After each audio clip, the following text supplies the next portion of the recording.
Okay, I have started the recording.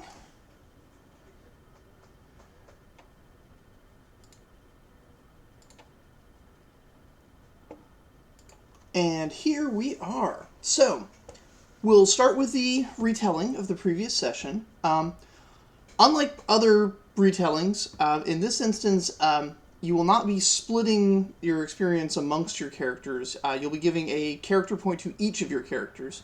So I would like to hear a little bit about what each character did to earn that character point. Who would like to go first? Let's see here. Well, I think the thing that got Elros his point was he was able to use his hand magic to be able to actually. He has 2 points in the thing. He was able to, with the help of Miss Maybell, be able to contact their mother in the first place to find out exactly if they were alive or not by using what seems like the tangle in their hands. And then later on, was able to, with the help of others, was able to cast I keep on forgetting her name, but the super powerful wizard's armor on so she could walk. Delterra, yes. The frogman went and helped to go get the psychic so that they could. Glup went to go help get the psychic. That's how he helped with the thing. And Kyleel threw some alcohol on Delta's face to make her help make her feel better. So you did. I think there may have been more to it than that, but that was definitely part of it. Yes. Alrighty, 3 character points, 1 for each of your characters.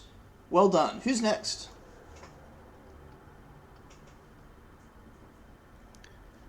Well, Araxi and Wampy were both diagnosed with cinder from right around in the ashes at where we're building Little Oakbright. So Araxi just went, and Soxy was going to spend a little while hanging out in the in a little like mud hut that Laura made. I believe Shari is also staying there with Araxi. While Wampy took advantage of being in the library to try and figure out why Kyleel didn't have Cinder, despite being the one who literally lit on fire. But it didn't go so well. Wampy's not exactly built for that, and is now just hanging out in the cold spot. Nest, on the other hand, was busy playing adult with the other mages trying to figure out how to rescue these people. And I'd like to think was at least a little bit helpful with with their insights, and then went along for the Delterra awakening. I phrased that really weirdly. Almost like she was undead, but no. Ness went along and participated in that, and started to learn. What was the spell called again? It's been a little while. Um, Delterra's Stable Meta Aether. yeah, This is an important spell because your guys having it as kids will enable you to cast spells that are above what you normally would be even possible. So, a third circle spell that you need to improvise would require 3 successes. If you've only got 1 die, you can't do it. But this spell lets you give dice to other mages, as long as those mages know how to use it. yeah, and Nest in particular started to practice esoteric memorization as part of that. Is probably going to learn it live rather than in a school setting. We're doing it live! Excellent. Character point for each of your characters. Who's next?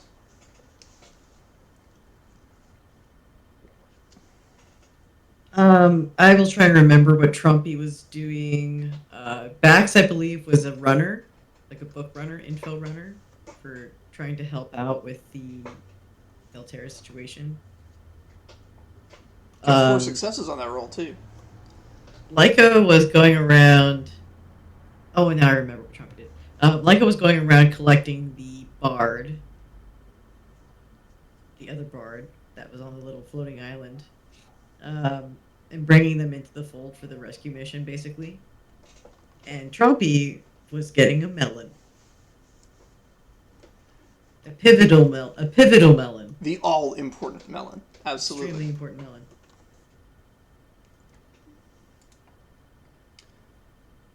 Very good. 3 character points, 1 for each of your characters.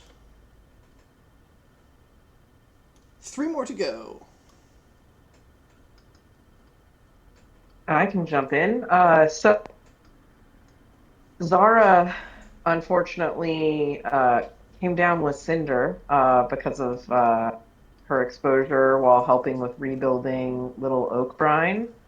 Um, so she didn't do much other than rest, I suppose, from that.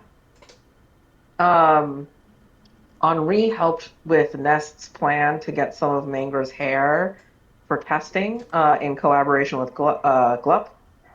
So Henri performed some sleight of hand tricks to kind of distract Mangra with the valuable coin he had earned earlier in the day. So he kind of like made the coin disappear, pulling it out from Mangra's ear, and that kind of distracted her while Glup grabbed some of Mangra's hair. And Francis went on the adventure to help Delterra with Kofric and friends, and uh, yeah, while there, Francis, checked Delterra's vitals, found that their temperature was low. So then we basically tried to help with increasing temperature and blood flow. And Francis was one of the kids that learned Delterra's stable meta aether, but was unable to cast it successfully at the time. But at least now he's got it in his book. And with practice or learning the memorization talent, you'll be able to get that much more reliably. Yep. Excellent. Well, a character point to each of your characters. I believe it's just Troy and Ed are left. So Sherry got the cinder and spent most of the time underwater with other people that can exist underwater, just kind of chilling out. Reggie spent most of the time just being confused and concerned that they were in the Mage Academy, but otherwise just trying to organize and prevent people from doing insane things. And then Mari basically functioned as a medical scholar / book runner, researcher for helping out. Right on. Character point for each of your characters. And Troy, you're up. Let's see. So it was said, but Kofric was up helping with. Kofric and Crystazar were both up helping with Delterra. Kofric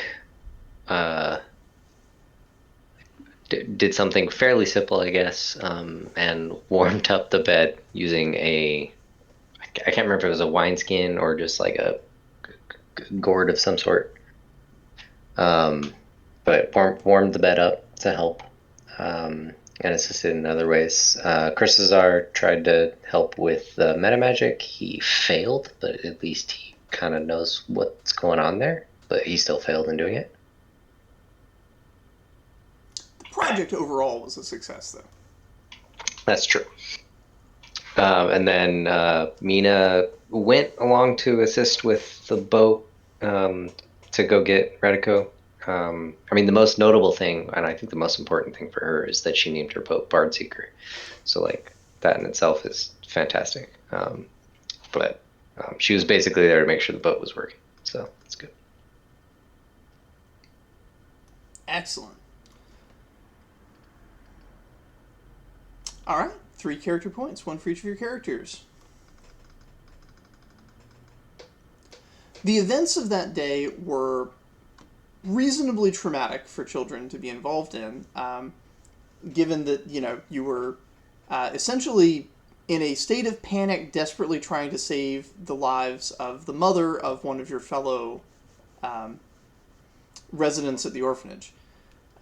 So the fact that it went well is a very big weight off of your shoulders. You did at the end successfully teleport water to this remote location in the midst of the Moonfall devastation area, and through a restless night of minimal sleep, but enough to recover 2 tacks, you awaken to find out that the efforts were a success. Overnight, the adults continued their work, eventually did successfully teleport a series of mages over to that location that set up a teleport going the other direction. And so they managed to evacuate the survivors from that place. Which means that Mangra, Raska, and Bibbin's mother has returned. Because of the sort of impact that all this has had on you, everyone now has the final, 5th and final slot for your lineages unlocked. But rather than making you choose now, you may, at any point, reveal what that slot is. And if you do so in a moment of high tension, I will grant you some kind of bonus to whatever action you're doing at that point in time, if what you reveal as your 5th and final lineage bonus is relevant to that situation. So you all have that locked away in your back pocket, ready to go when and if you so choose to. If you need help looking at the lineages too, they're on the wiki, but yeah, it's not all of them are like magical stuff. Some of them are just like a bonus to a type of action or extra points in your reactive aptitudes. So there's lots of good situations where you might be able to say, "Aha, I have this," and reveal it as a little surprise. Okay.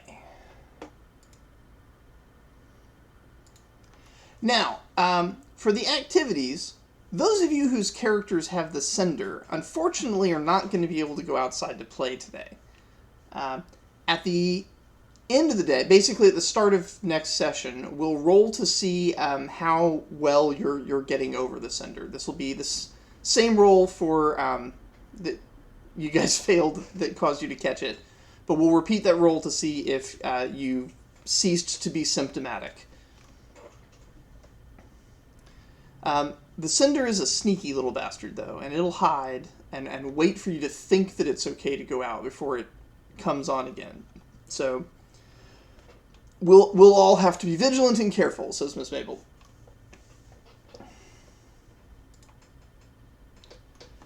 Along with the Burtail's mother, Mrs. Burtail, some other people were rescued as well. That has caused some joyous reunions. Among these is a gigantic warrioress named Galista, a mistress of bow and spear. She stands 7 feet tall and is the epitome of a Faithanok hero. She is greeted by Radico, and they have kind of a sad moment. Troy, is your character from that adventure with them? This is entirely up to you.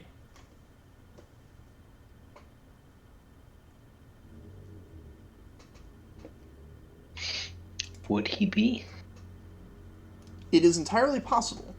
The mission that he had was to get the shield to Gunthar, and that mission was a success.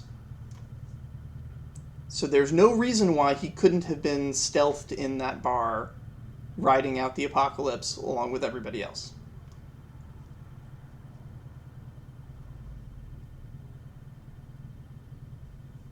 And if he is, then I will reveal to you the fates that you know of the other characters that were involved in that. Yeah, I think it. I mean, it makes sense for the delivery. Like he would be there.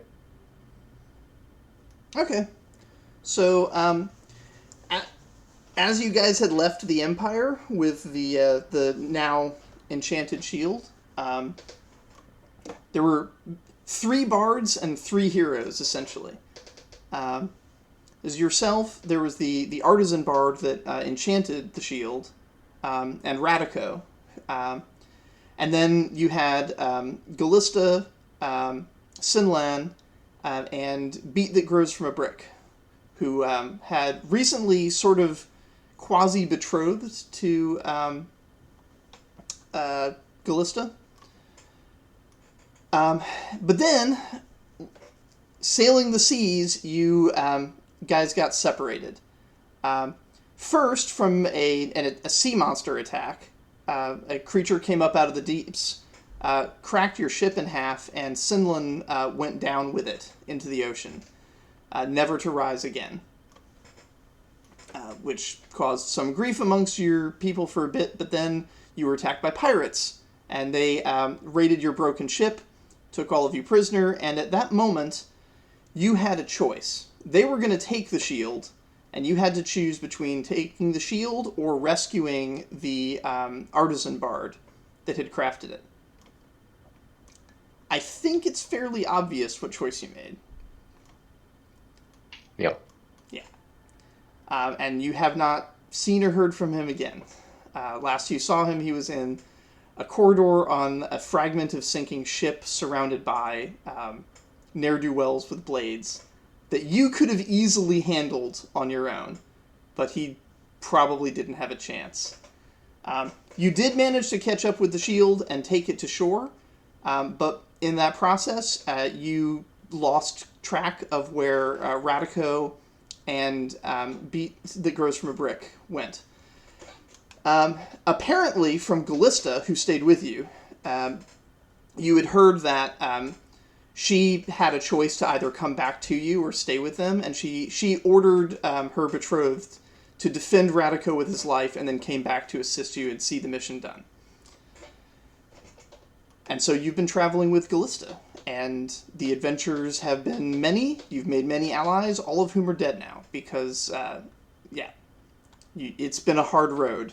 And at the end of it all, you met up with a pair of skulls, a husband and wife, out seeking vengeance for the deaths of their family members, and successfully managed to get the shield infiltrated into the Apthian city of Athos, and and then you hauled ass as fast as you could, got as far as you could, and it still wasn't far enough. And then by sheer magic, like literally wizards, water arrived just as you were running out, and then shortly thereafter, teleportation was made available to take you to the city of Celebre, where you met up with Radico, who sadly reveals to Galista that Beat That Grows from a Brick died defending him in a plot to try to keep assassins away from you guys.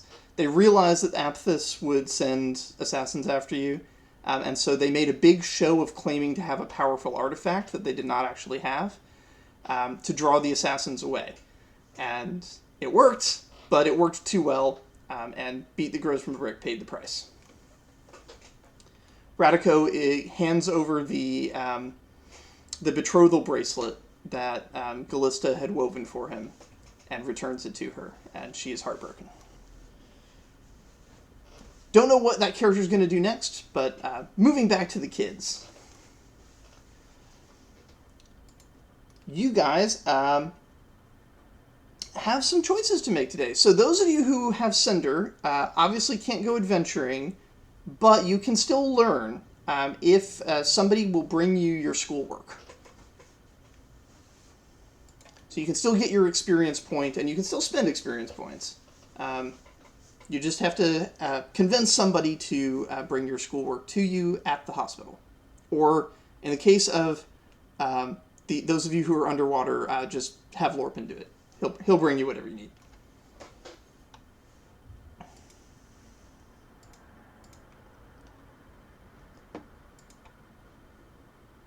And so we come back to the list of potential adventures. What would those who can go adventuring today like to do?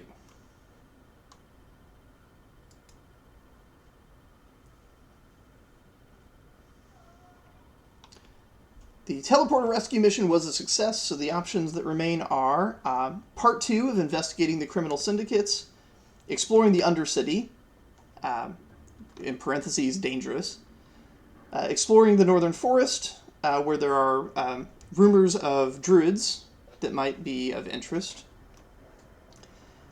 Investigate Miss Mabel's outings. She has not gone any outings in the past couple days, though, but she may go out again tonight. You may pursue upgrades to the orphanage by venturing around the city to purchase things that will improve the training and the training options, and also the quality of rest that you can get while at the orphanage. And there is the Pebble Street Gang. One more thing of note specific for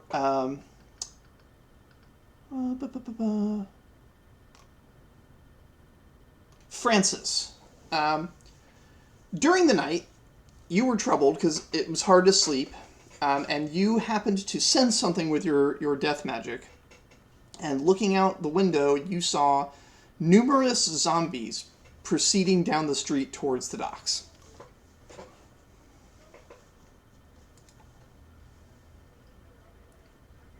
Well then, that doesn't sound good. I assume I haven't really seen very many zombies in my short life. Probably not.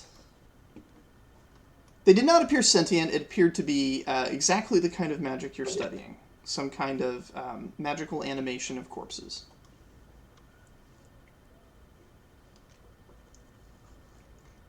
Is this related to the heist? Yep. We are at that moment in time.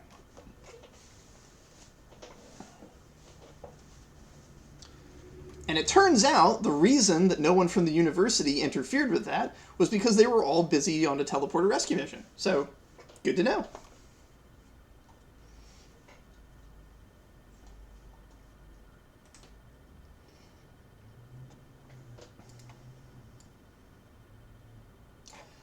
If you want, I could add investigating that to the list of adventures if you wanted to share that information with the other kids. Yeah, definitely. Like Francis, like when he sees that, it like rubs his eyes, looks again, like, yep, that's really there. And kind of wakes up whoever's in the same room. I'm not sure if we still have similar sleeping arrangements as before, but nonetheless, I'll definitely, I'll at least tell my siblings about it. Okay. One of your siblings is unfortunately not there, but Yeah, if you guys want to go visit visit any of the other kids in the hospitals too, that is something you can do. Oh yeah, wait, which one of Wompy or Chompy is in the hospital? Wampy is in the hospital. Got it.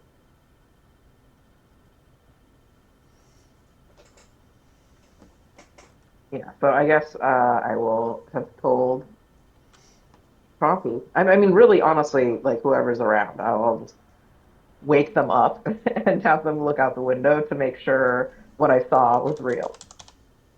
Okay, I've added Investigate Midnight Zombie Parade to the adventure opportunities. Also, if you kids are feeling overly traumatized, you don't have to go on an adventure today. You could just each do your own little independent things. You could each pick one of your three characters and have them have a day of introspection and pursuing their own goals before we get back on track with the main story. Putting air quotes around that because they're all little independent adventures, but yeah. The main cluster of stuff I wrote.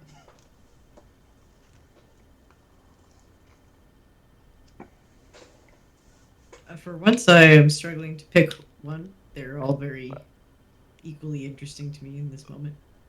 Well, I am basically only have the choice of Nest today, and Nest would be most interested in the Midnight Zombie Parade. Sort of interested in Miss Mabel, definitely interested in upgrading the orphanage.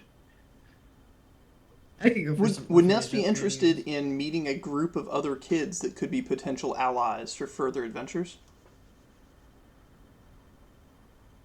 No, because their encounter was trying to rob them. Now, if there was like other than the Pebble Street gang, maybe. Pebble Street Gang is the only one where you know exactly where they are.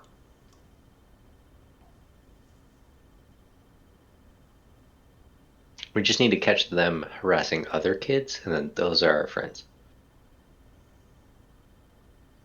And if you recall, the way you got out of that situation was that Glup had basically called in a favor from the Thieves Guild, and they adhered to the rules.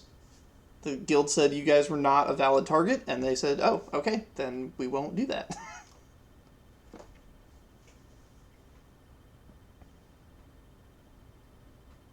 I was planning on sending Francis out on the adventure today, and I think he would be very interested in the zombies he just saw. Okay. Sure, zombie sounds like fun. I hear I 3 love votes wood. for zombies.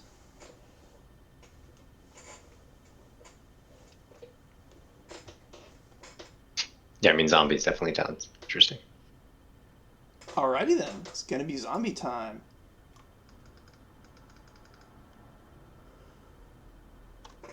Which characters are everybody bringing out?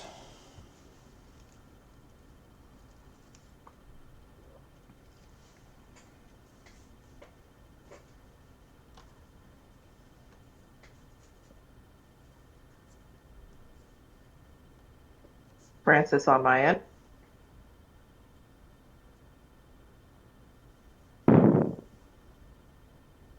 I'm quickly rereading the timeline of this part in the heist because I don't want to create branching timelines by accident. But I will be Brain Nest, obviously. I mean, if you're trying to metagame, what this means is that the cart with all the treasure is about to arrive. Yeah, I'm not really trying to metagame so much as if my other character comes into play for whatever reason, I don't want them to be doing something totally different than what they actually were doing. Well, yeah. I just want to make sure. Me too, but I don't mind a little bit of metagaming if you want to set up something cool. As long as it's an awesome story. Yeah, the cart's going to be arriving. This is why I'm sort of mentioning the Pebble Street Gang. Is like if you wanted some allies for robbing a mining cooperative treasure hoard. Ooh. Listen, I'm going to make an argument for doing some robbery because we just spent a bunch of our funds. And we need to refill our coffers for the next challenge that comes up at some point. And it's not like this wagon train of treasure is a secret. It's been known about, Everyone knows. Since you guys arrived in the city. It's been known that the mining cooperative is trying to come back to the city, and that they're bringing their money with them.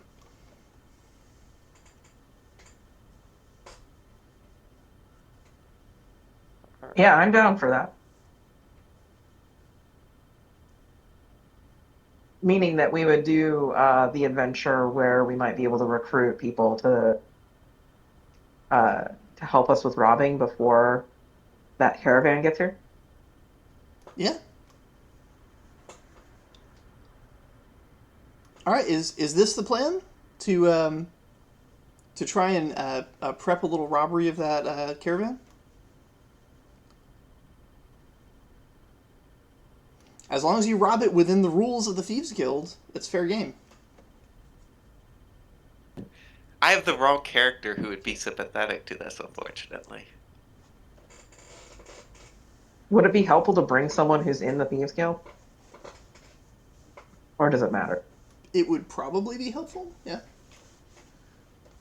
Okay. I will probably switch to Henri if we do that. I don't have any stealthy characters like whatsoever. Well, it doesn't have to be stealthy. Sometimes a good fighter is all you need. I Sometimes am thinking a good backs. talker. So Yeah. I'll go backs myself then. Okay. Some muscle.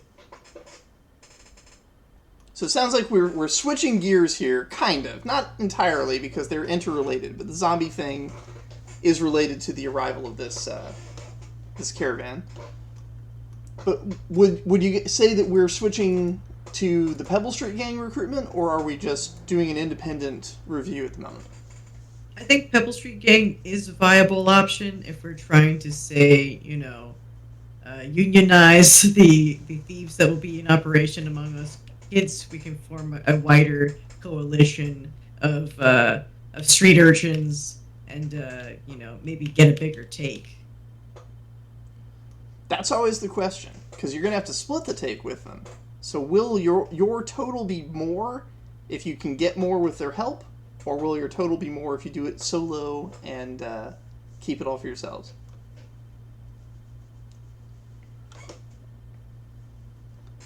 Choices to be made. Discuss among yourselves and let me know exactly what we're going to be doing.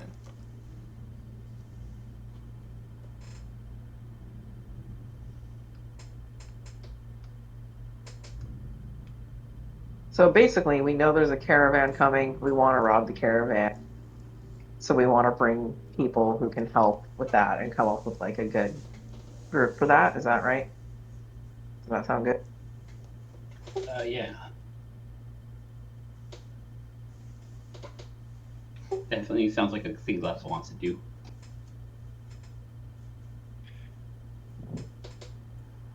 The problem I'm having is that I'm stuck on Nest, and Nest would not do this. Like, it's completely out of character for Nest.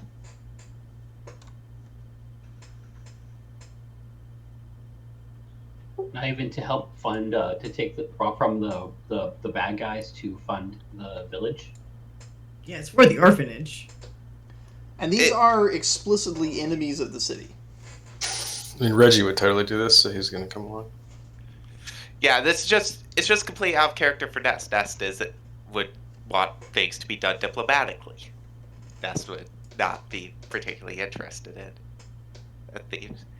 Can I make an argument, Dave, to have Araxi make her role now?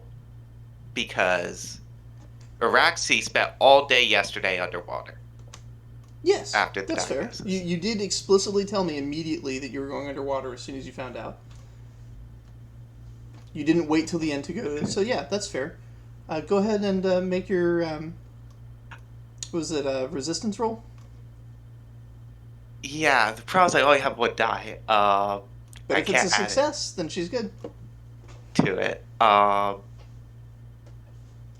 do have a character point if there's something I could use that on here. Can you use a character point to just automatically succeed?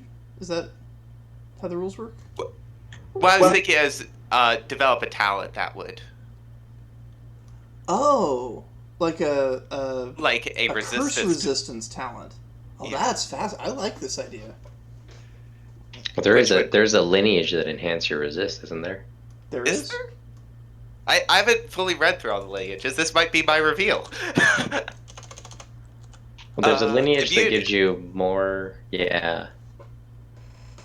Okay. There's resist and there's immunity, I think, right? Yeah. There's resistance is environmental effects. Would that? I don't think that would apply to curses. There is one though. I think it's quick. So quick, your ability to react to unexpected situations is exceptional. You gain 2 dice that you may distribute among your resist, avoid, and notice. If you take an eccentricity, you may gain 3 dice instead.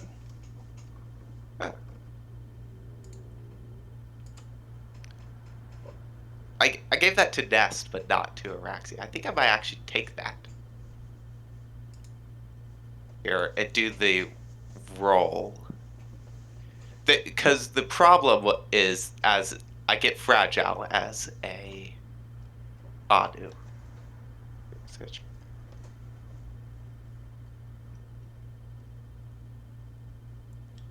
This is a good counterplay to that. So, yeah.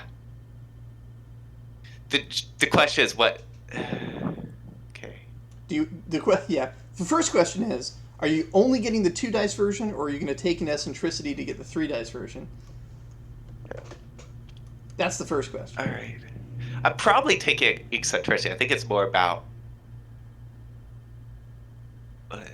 And then the next question is: are you going to just put 1 into your resist, or more than 1? Because you can distribute them amongst resist, avoid, and notice however you want.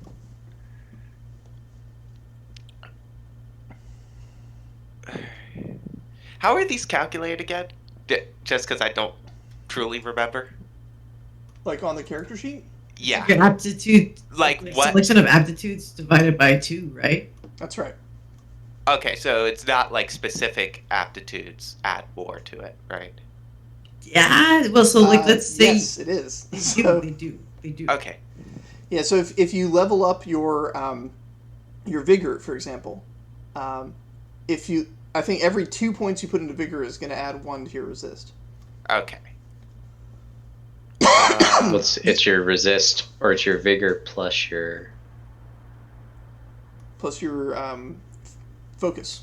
focus. Okay. Yeah, so if Divided you by 2. add, so you have to you can't just like add 1 and you'll get to divide by 2, right? You just need 2 more in either category.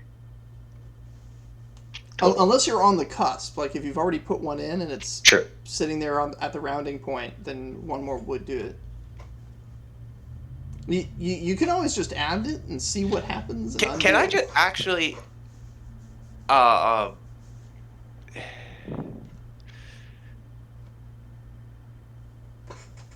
I could also take immunity, could I not, to have a natural immunity to curses, right? Yeah, immunity is an upgrade to resistance. So if you have resistance to curses, you Okay. can upgrade it to immunity. Okay. Okay, now I understand that. That's what I couldn't remember earlier. I knew something was before immunity. Okay. Unfortunately, I do not have the space for that. Resistance would give you a quality 2 gift for this roll, so you get 2 pips on the roll. Yeah, in that scenario, quick is the better choice if you want. Yeah. Okay. Like to have more uses for it. All right.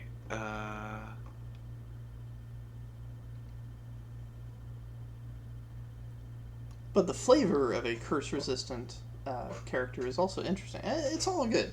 All of it are interesting options. General resistance will probably be more Araxes thing anyway.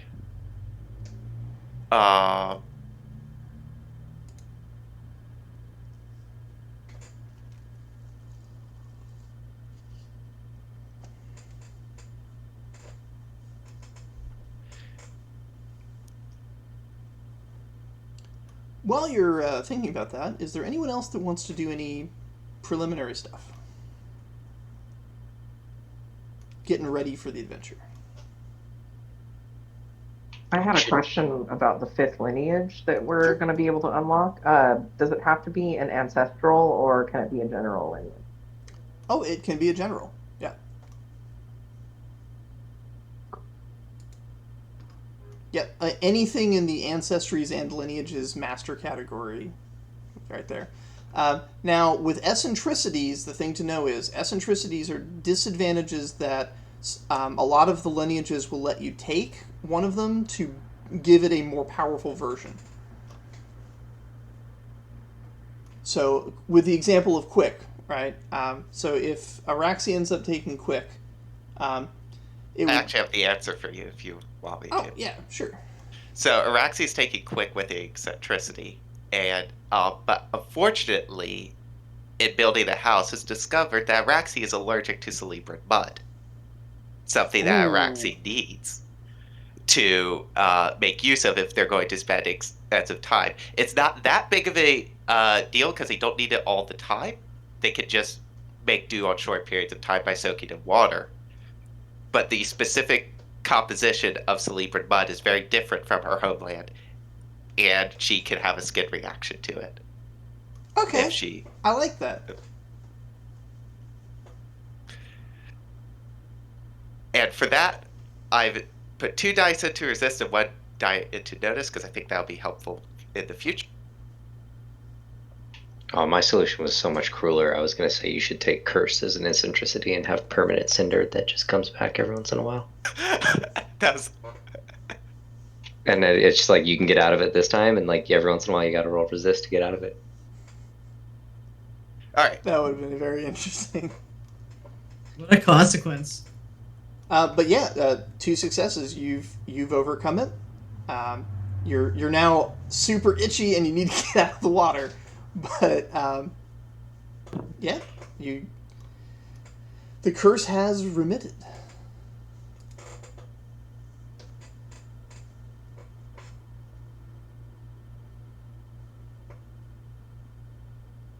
In that case, Araxi is totally on board with stealing from the mining cooperative, although Araxi will want to throw it in the river.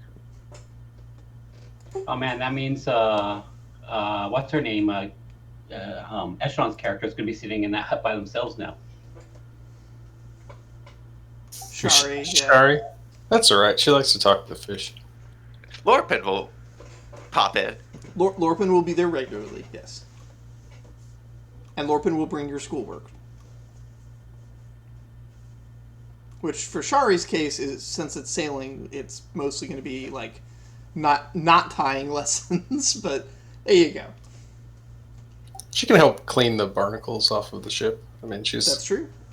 She can even go out with them on like sailing maneuvers as long as she stays underwater. So just clinging to the bottom of the ship. A friendly version of keel hauling.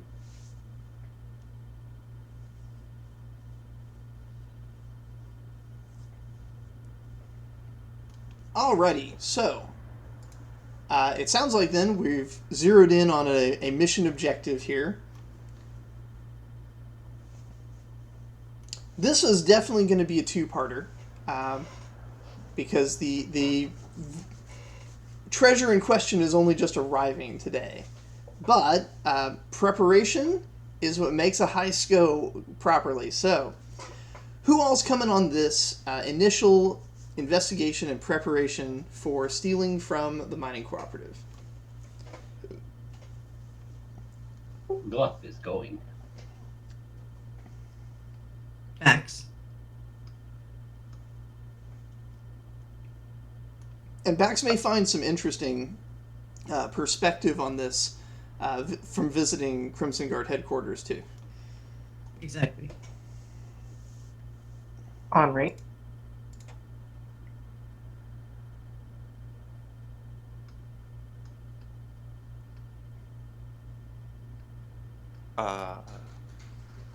Araxi, obviously. Oh man, I think crystals are for me. And then almost certainly Reggie for Ed.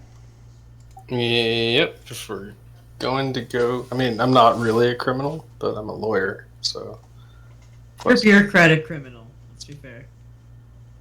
And I'm sure Reggie has an opinion on the mining cooperative. I'm sorry, this sentence, I'm not really a criminal, I'm a lawyer, Yeah. did not get the attention that it deserved. Ah. Yeah, Reggie will help. He has an opinion on the mining cooperative's money. As an orphan of the mining cooperative, that he has a strong opinion of the mining cooperative's money. Is he So still what you're saying is we wearing deserve restitution. a costume of Gaston? He does have a costume of Gaston. That's correct. Is he wearing it, or is he in more lawyerly garb right now? I mean, he can wear it if he wants. And which law firm are you currently interning with? That's a good question.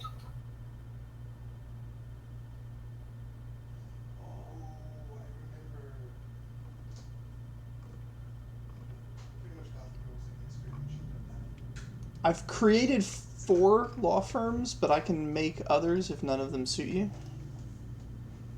Or you can come up with something too. He's working with the pro bono, like the first one, the Adius Associates. Oh wow, okay. That's Delterra's father. All right.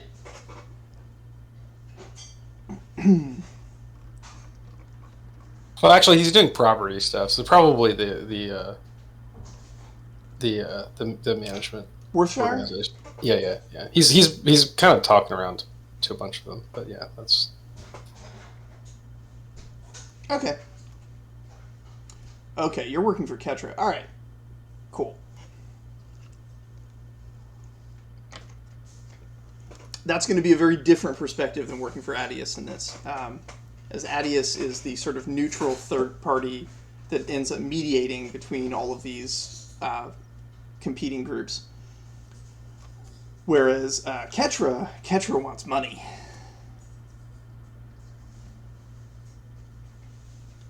Ketra has an opinion on who is the rightful owner of that property, and would like to somehow for that to be her, of course.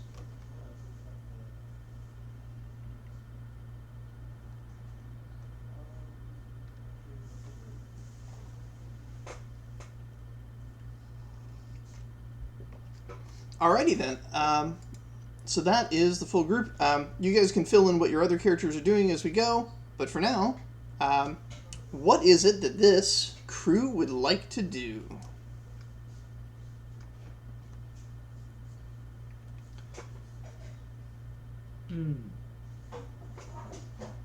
What do we think our best opportunity to actually get some of this loot will be?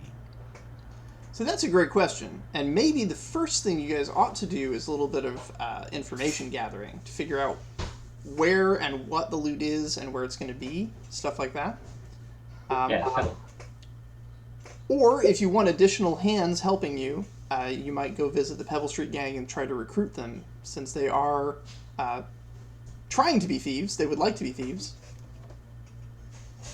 Yeah. Also, yeah, we can go to the Thieves Guild, because they probably have all the information on this already. And I've been doing so well with the Fox Guild that I might be able to get some more information. I think, yeah. All right. So let's go through things one by one then. I'm just going to take it in the order I see you guys on Discord. So, Jackie, where is Bax going, or would you like to wait to see where everyone else is going? Since I'm the only one that I'm aware of that's with the Crimson Guard, I'm going to take advantage of learning their perspective on their intel and collaborating with others with whatever they can find. Sounds like a good plan to me. Ed, where will Reggie be going, or do you want to wait to hear where everyone else is? I will check. So I'm going to go wherever my propriety and persuasion would be most valuable. So I'm not interested in sneaking around. So like if there's a place where there's a conversation happening, I will tag along for that. Or if there's someone I can just go. I mean, we don't know that there's something happening, right? So I don't want to meta around too much. So yeah, I'll wait. I'll see what else everyone else is doing, and then I'll tag along with the right place. Recruiting the Pebble Street gang may be a very conversation-heavy situation, so that might be a good option for you to think about. Yeah, that's possible. I don't know what propriety. Well, yeah, propriety. Okay, yeah, maybe. Yeah, that might be a good one. Yeah. You also have access to record-keeping options with the Rights and Properties Guild that others here do not have. So that's another thing to consider. Kristen, Andre, where will Andre be going? Yeah, I'm trying to think where he might be best suited. So we know that this caravan's coming through the city, right? Yep. I don't know. Maybe if we don't already know, maybe we can try and suss out what the most likely route would be. Also, there's, the Pebble Street gang, so I guess I could tag along with that. I'm not necessarily great at persuasion. I think Gluppa's going to go do some research with the Thieves Guild to get information. So that's an option for you. Yeah, maybe I'll join that because I might be able to help there. Okay. Troy, where will Chrysalisar be going? I'm technically Crimson Guard also, That's true. You want to go along with Bax? but like yeah, like I can Protecting. do other things, but if it makes sense, probably since our Crimson Guard people would probably go together. I'll have a different mindset, I'm sure, but Cool. All right. Vivian, where will Araxi be going?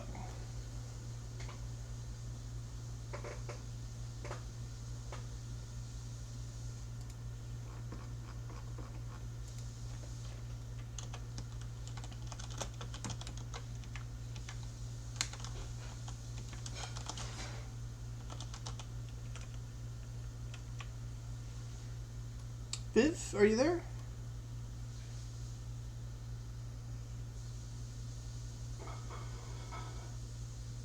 Uh-oh, I hope nothing happened with cats.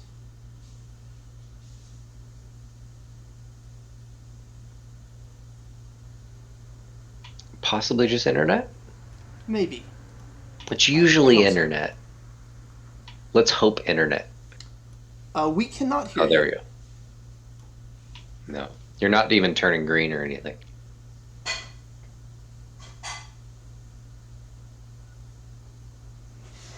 Okay. It's an internet thing. Whew. Internet and or mic, Discord mic.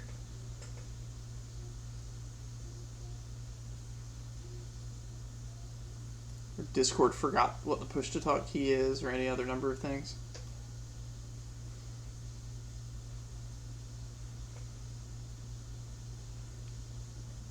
I mean, my headset breaks every other week, so What are you using now? I'm still using the Logitech. The wireless one? Yeah, I think that's Yeah. the main issue is that it disconnects from the dongle all the time, and then the dongle drivers die. Yeah. I need to switch to a new brand, I think. It's the main thing. Are you still using the one? I'm still using I'm using a wired Steel Series. I have a wireless Steel Series. I just haven't really taken it out of the box yet. I thought you were using the Arctis Pro. Yeah, Steel Series.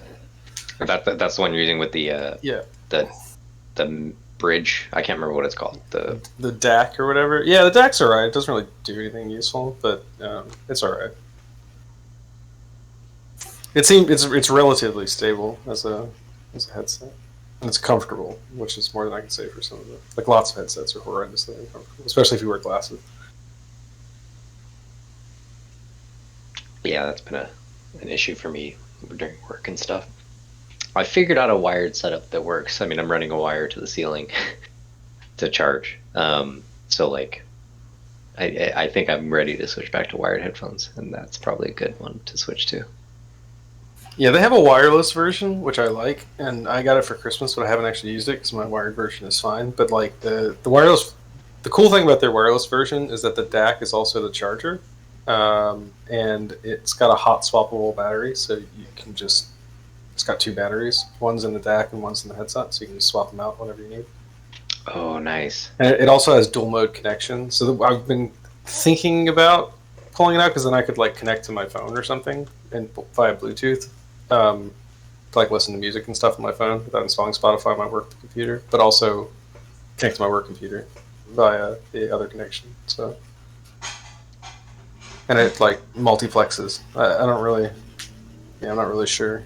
It's cool, but the wireless one is just a workhorse. It's been working fine. So, the wired one, I mean. Vivian, are you able to hear us?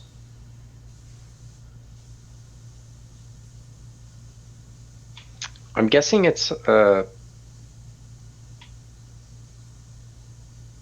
Oh, I thought she was responding to you. I didn't even read your message. It's that no route thing. It's usually either an update or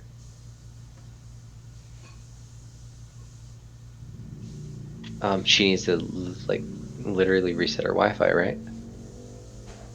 It's so weird that it happened like in the middle of the call. Yeah. Yeah, super weird. And you're not muted or anything on this. So, Well, it sounds like she can't hear us anymore anyway, so.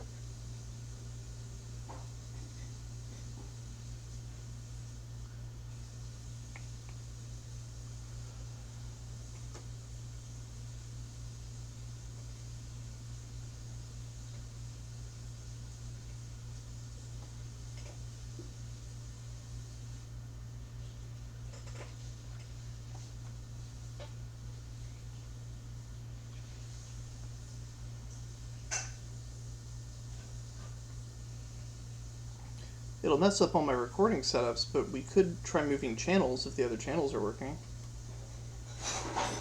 yeah, we can move that channel. That's no problem. Oh, is the other channel working?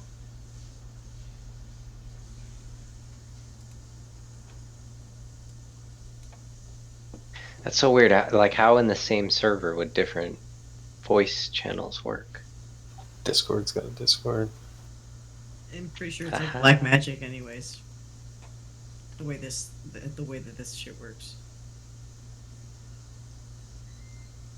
I have been amazed that conversations continue when I look and see my internet is disconnected. And I'm still talking to people for 30 seconds. And then it's like, oh, I'm gone. Hello. Hello. Yes! hey, how are it's you? working. Okay. Welcome back.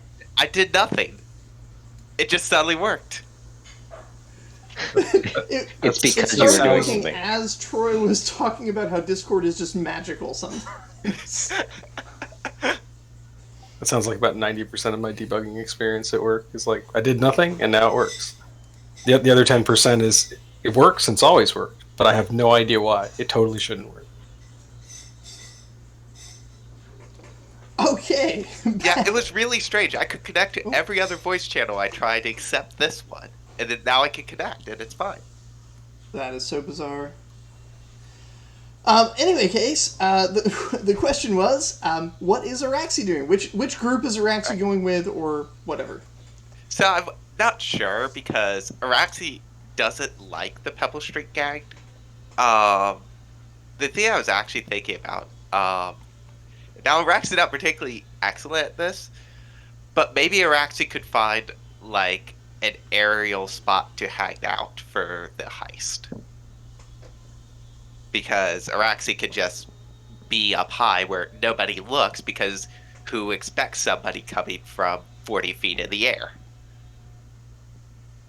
Okay. Do you want to do that by just exploring the rooftops to just kind of get the lay of the land, or do you want to go look at like records and try and figure out what the most likely route they'll take will be?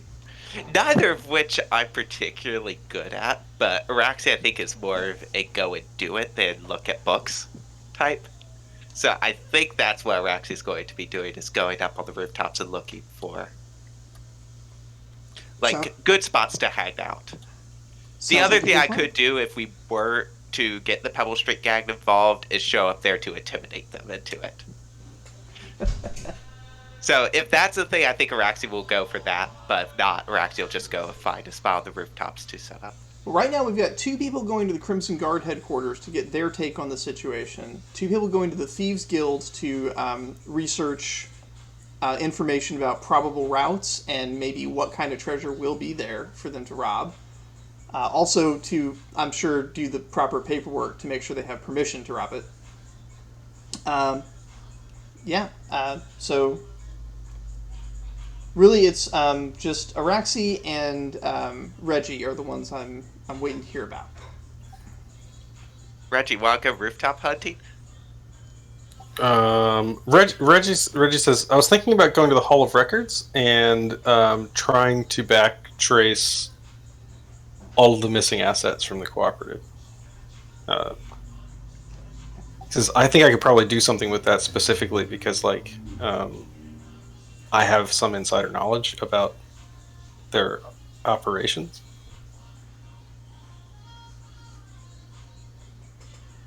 Araxi looks All at you, right. is like, I don't even know what that backtrack word means. I'm going on the roof.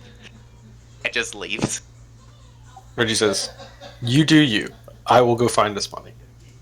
My money," he said.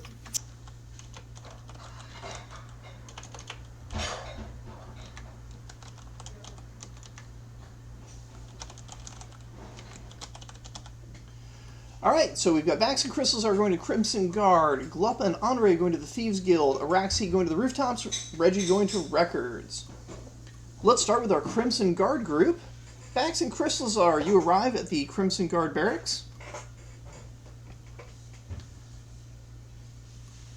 You're well familiar with the sprawling place, but while most of the time you've been spending in training exercise areas, there is a guard command. It is pretty radically undermanned at the moment. Most of the really able-bodied soldiers are out in the world serving the interests of the current war. So what you've got here is a whole bunch of really young kids that are still being trained in things, and really old people that can't really pick up their swords effectively anymore.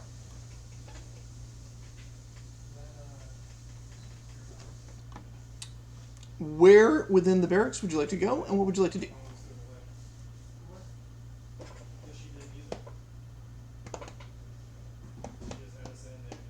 I mean, this would probably be more like an administrative logistics kind of event, right? Because I'm imagining that they're providing security for the caravan slash just creating traffic regions, controlling the flow of movement, that kind of thing. I imagine Crimson Guard is heavily involved with.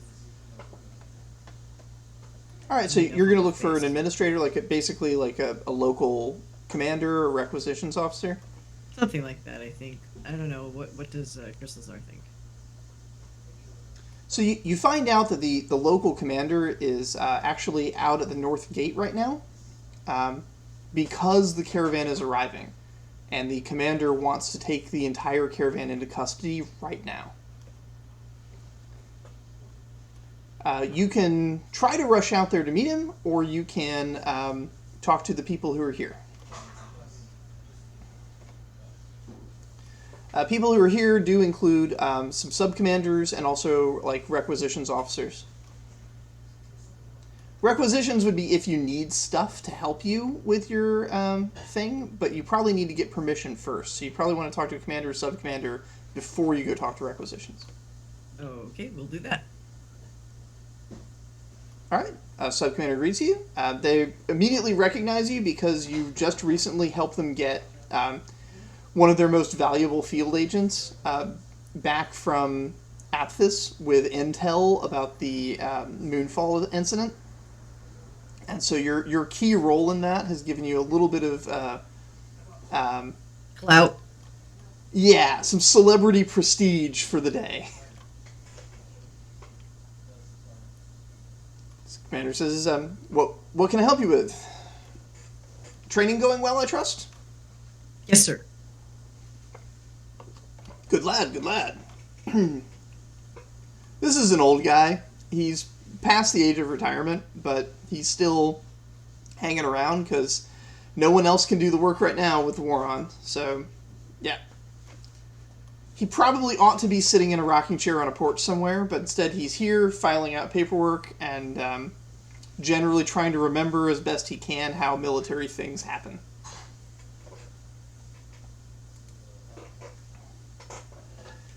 But his loyalty is ever to the city.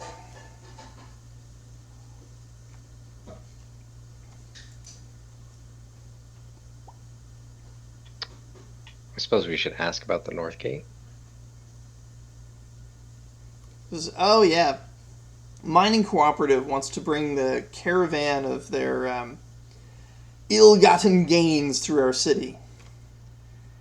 Since their recent declaration of war against Celebre, this may be an exaggeration, but from his perspective, that's what's happened.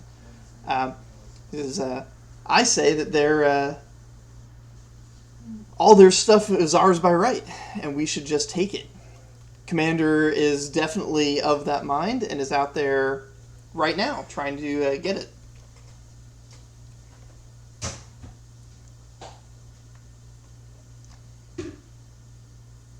Can't take it by force, though. Not because we don't have the right to. We're just a little undermanned at the moment. So, hopefully they do the right thing and obey their orders. And just give it to us themselves. He kind of sighs as, yeah, now that I've said it out loud, that's not likely to happen. Do they need any assistance with crowd control or rallying? Like, not rallying, that's the wrong term. I don't know what I was trying to say there. It's like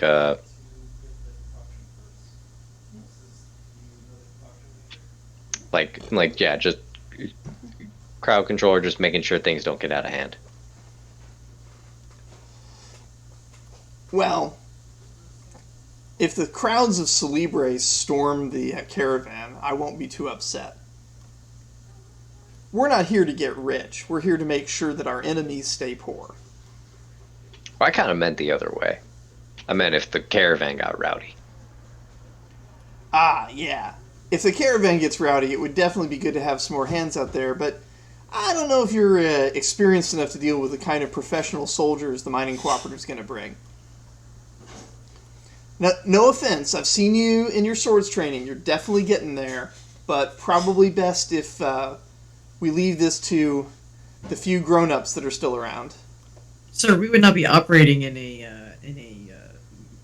fashion that would involve us in any kind of combat. We're thinking more support roles, especially given the fact that we're children. We may be more easily able to blend in with the crowd or remain unnoticed and act as eyes and ears for you, insofar as they may be more suspicious of adult members of the guard, sir. Oh, if it's a scouting operation, I'm all for that.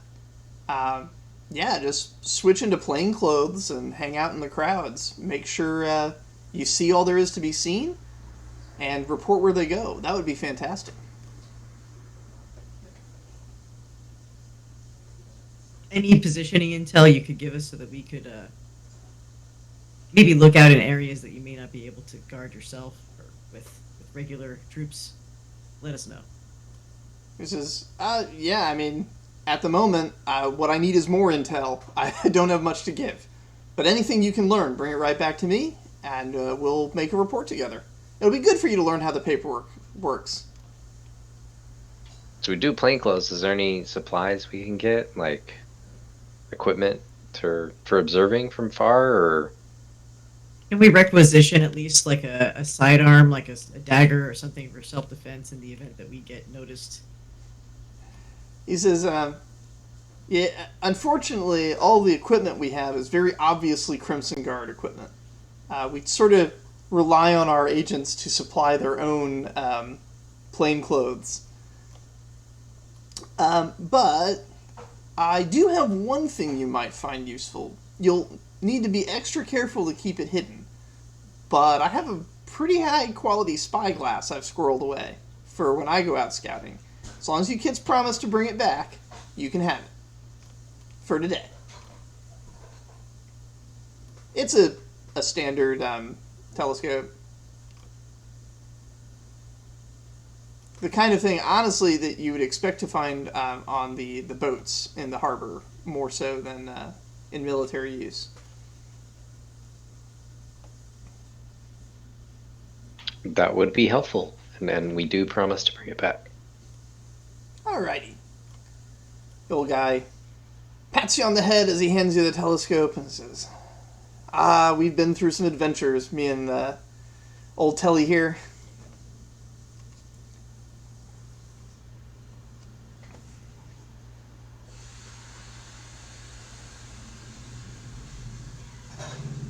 I hear that they're strapping these to those newfangled bows.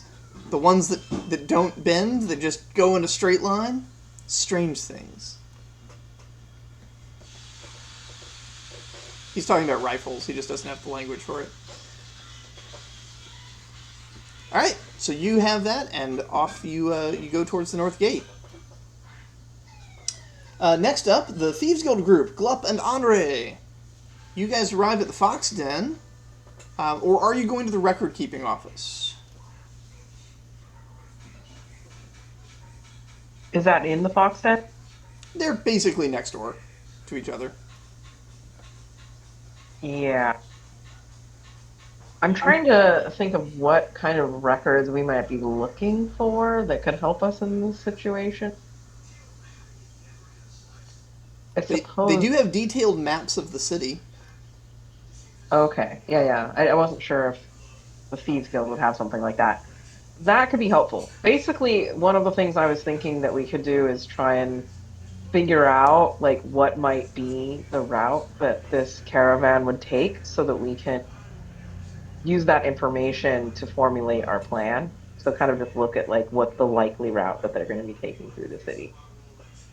Alrighty, go ahead and make a investigation plus focus roll.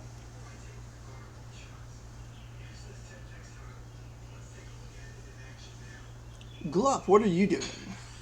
I'm going to go into the Fox Den and schmooze with some of the guild, like the higher ups in there, to see if I can see if there's any available spots in claiming some of this potential gold that's coming into the city from caravan, because they probably have already heard about it and they probably got like all the plans set up for it stuff. I just wanted to Okay.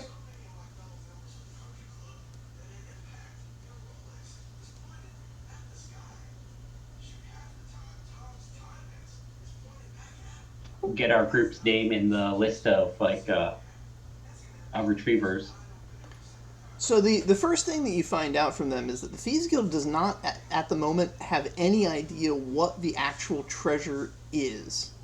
Apparently, it's at the North Gate right now, and they have agents that want to get in there and get a look at it, but nobody's gotten a chance. So saying this, you should someone should go in there. I consider myself a volunteer to go check it out, find out first-hand information. Potentially get my group pretty far ahead in the line. The Fox Den leader tells you if you're the first to bring back info on what treasure is there, then you'll get first dibs on the shares of the treasure if you want to attempt a robbery. All right, I'll wait for my friend to come back thing, but I have a special thing for this just in case. Sounds good. Andre, did you have that roll for me? Yes. Yeah, I don't have very much investigation, so I was kind of looking at talents to see if there was anything I could use in the moment, but I don't think I see anything. Maybe it's elementary could be good here. Extremely good at noticing details, subtle connections between them. Basically, I'm looking to see if there's something I could spend a character point on to improve my chances here. Although I guess this requires me spending an investigation point. Oh wait, no. If I used a character point, I wouldn't have to pay the cost. Correct. For this time, once you do actually get it as a full-on talent, then you would, yeah.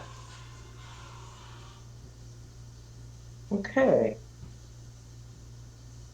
I think I will do this, assuming it's all good. There's a talent called It's Elementary. I'm extremely good at noticing details and noticing subtle connections between them. Spend one investigation to narrate your logical deduction of the situation.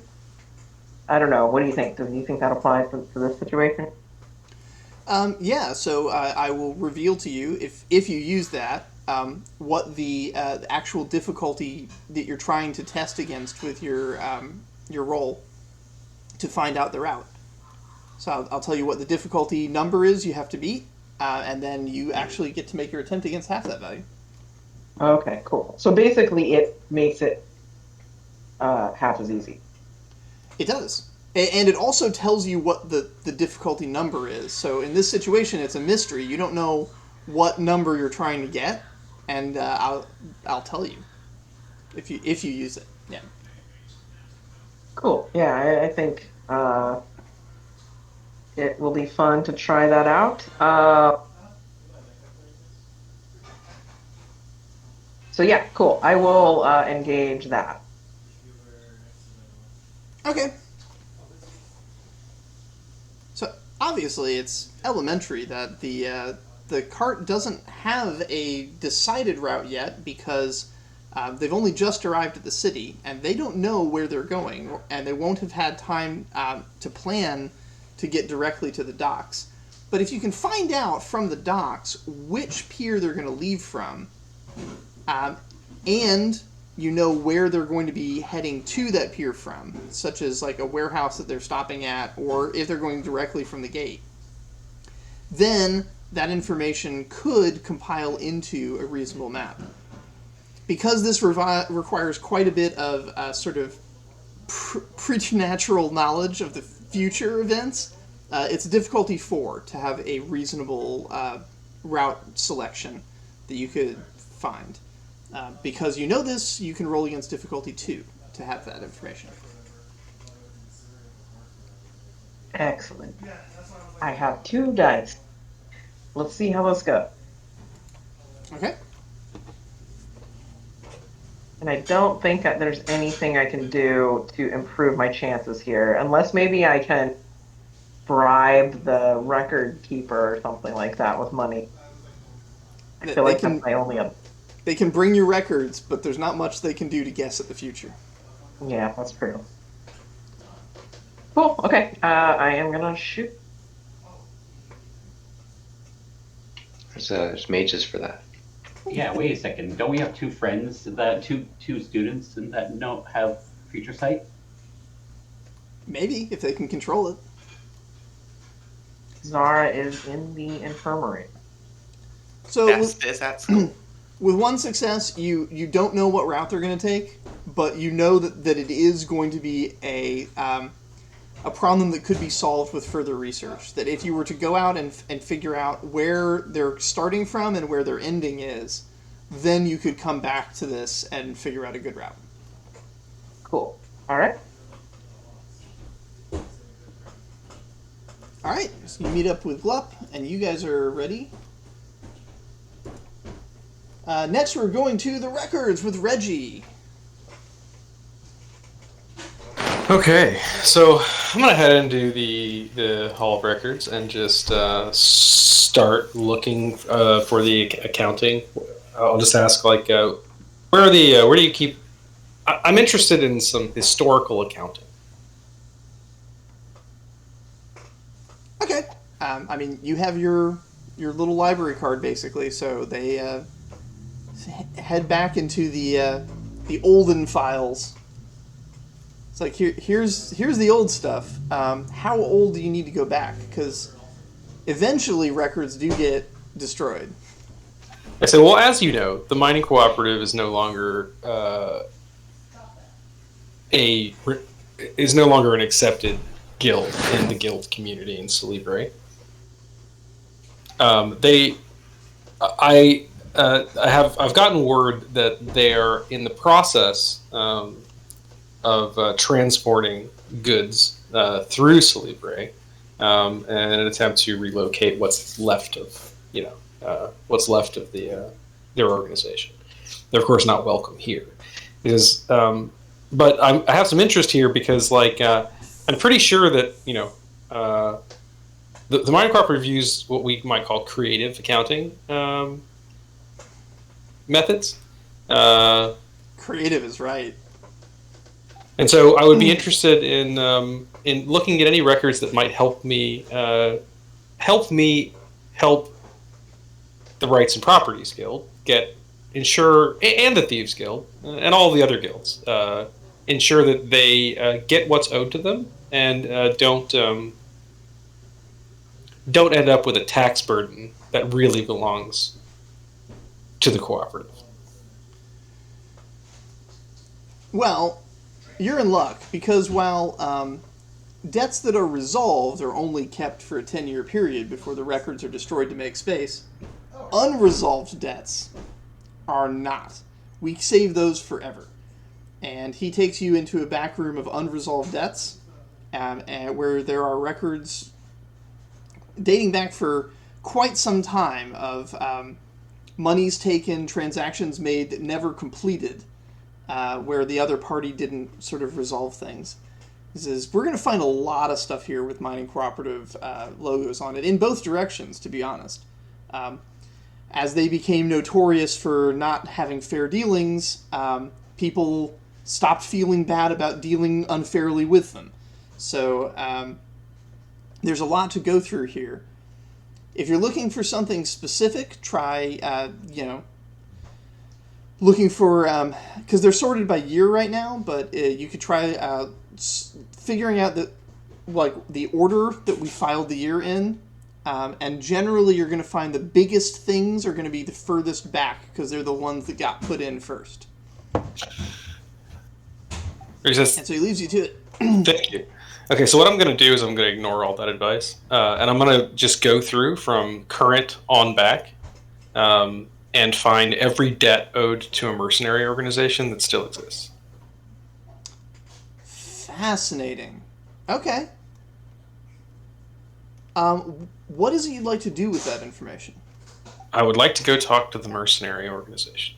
The sort of the head over to the once I have this collected and the notes, I'm going to head over and just talk to there's like a moot, so I'll just head over to the mercenaries where they hang out, and see if I can have a conversation with that I'm looking to hire some mercenaries.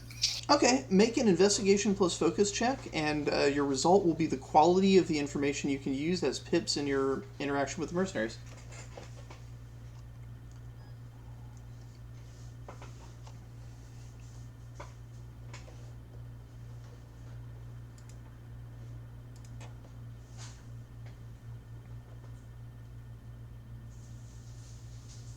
This isn't going to be that impressive, but we're going to do it. Okay, I have no quality information. No quality information, but you at least know who they are. So you know where to go, you just aren't going to get any pips when you get there. And I know roughly how much they're owed, I guess. So. Yeah, you've got some idea that there's a lot of mercenary organizations that are still owed money, back pay from, yeah. It doesn't have to be real. I don't need this to be real. I just need it to be convincing, and I can do that. That'll be fun. I mean, if you walk up to a mercenary and say, hey, somebody owes you money, they're not going to say no. Alrighty.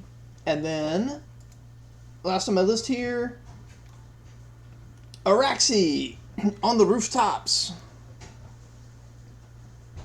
Yes. I mostly tried to do kind of what Henri was doing, which is figure out the route. Okay. Where it would likely be, but also this would be perception refamiliarizing myself with like where are all the good spots. And I mean, a city that's basically run by a thieves guild, its rooftops are pretty nice. They're maintained in pretty good order. All right, you said it was perception plus what? Plus exploration.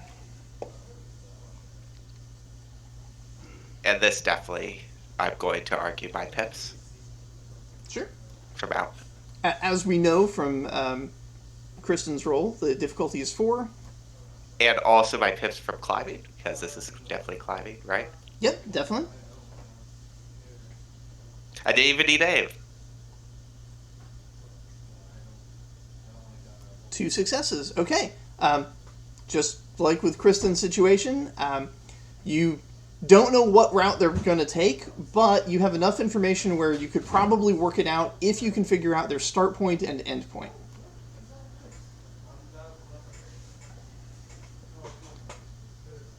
In fact, those 2 characters could probably collaborate on that quite a bit. Can I swing down by the Thieves Guild? Because I knew that they were going there for that anyway. And Yep. just like drop in and collaborate? Yeah. So we'll move you over to that group.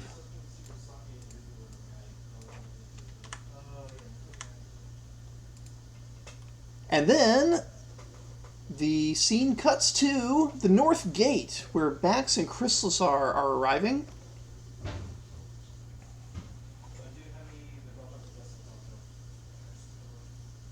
I think you show up just in time to see a woman punch a horse.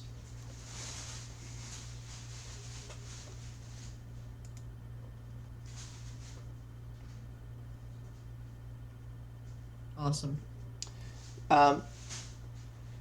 Observing from the crowd, you see that there are some other thieves at work. You're not the only ones here.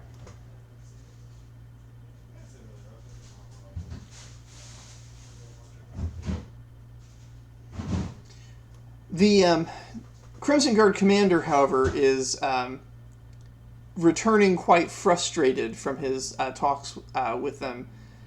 They are forming up some ranks with the few soldiers that they have to escort them to a warehouse, but they were unable to take possession of everything right now.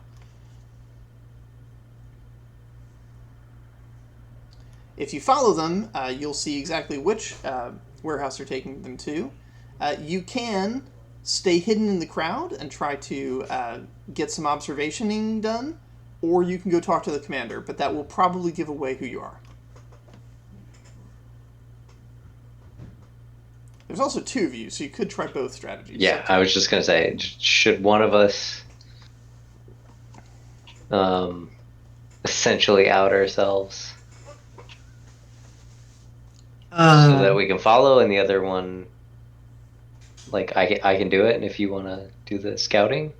I'm not really good at being stealthy, so... I mean, I'm not either. Hmm.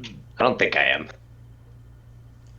Right now, the advantage you have is that you are some kids in a crowded street, so not a lot of people are going to pay attention to you unless you very obviously like wear Crimson Guard colors or start making a fuss.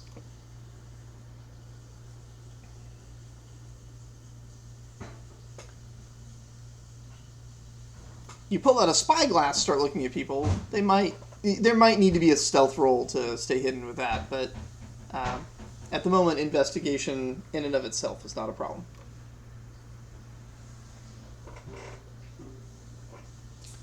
The caravan consists of several very large carriages that are all locked up. They've got guards wearing loose-fitting clothes, sort of ill-fitting armor, seated on each of them.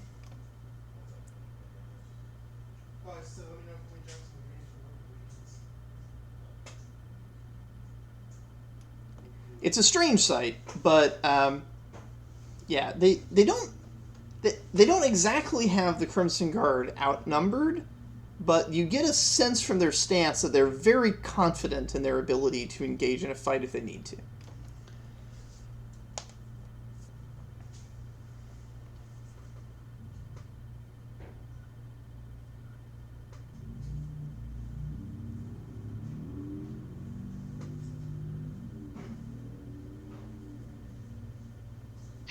Okay, we're in a kids' powwow. No one will listen to us because we're children. Superpower. Yeah, I'm not sure what course of action I should take. I'm truly not sure. You can just observe. I'll observe, I guess. Okay. You guys observe, and you follow the caravan. Make a quick notice roll.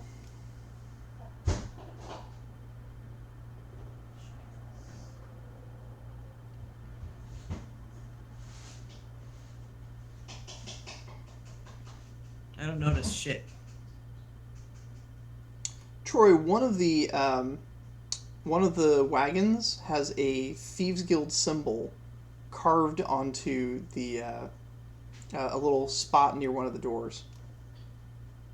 You're not sure what it means, but you spot it. I'll give a little nudge to Bax, just to not vocally say it, but just to say there's something there. You'll probably need to confer with your your Thieves Guild companions to actually know what the symbol means, but it's some kind of some kind of little marking. I'm sure Crimson Guard goes over those, right? Like they let us know not to mess with that stuff. Yeah, because although that's But we not don't know really in what the they sword mean. training, you haven't really done that yet. That's in the but in the law enforcement training sections. Oh, I they see. go over that. In any case, you guys follow it, and you find the warehouse that they're keeping it in. And from outside, you can see that the Crimson Guard is setting up to guard the warehouse, not from intruders, but from extruders. They're setting themselves up to make sure no one gets out of the warehouse. And the mining cooperative crew is doing the opposite from inside. They're trying to make sure that no one can get in. So the two groups are squaring off. The captain leaves a sub-commander in charge and begins heading back to the barracks. You can either go with him, or you can try to go meet up with the rest of your crew. Switching over to the Thieves Guild, Glopananre Araxi has come out of the sky and arrived to meet with you guys out on the street. Confer.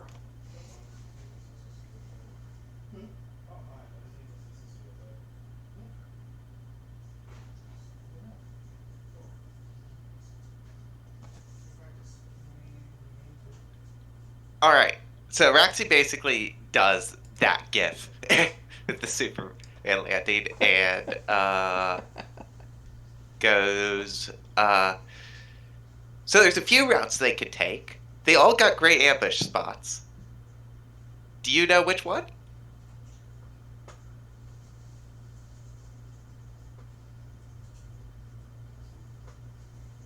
Did you land in front of Henri? Yes. Yeah, so basically I'll share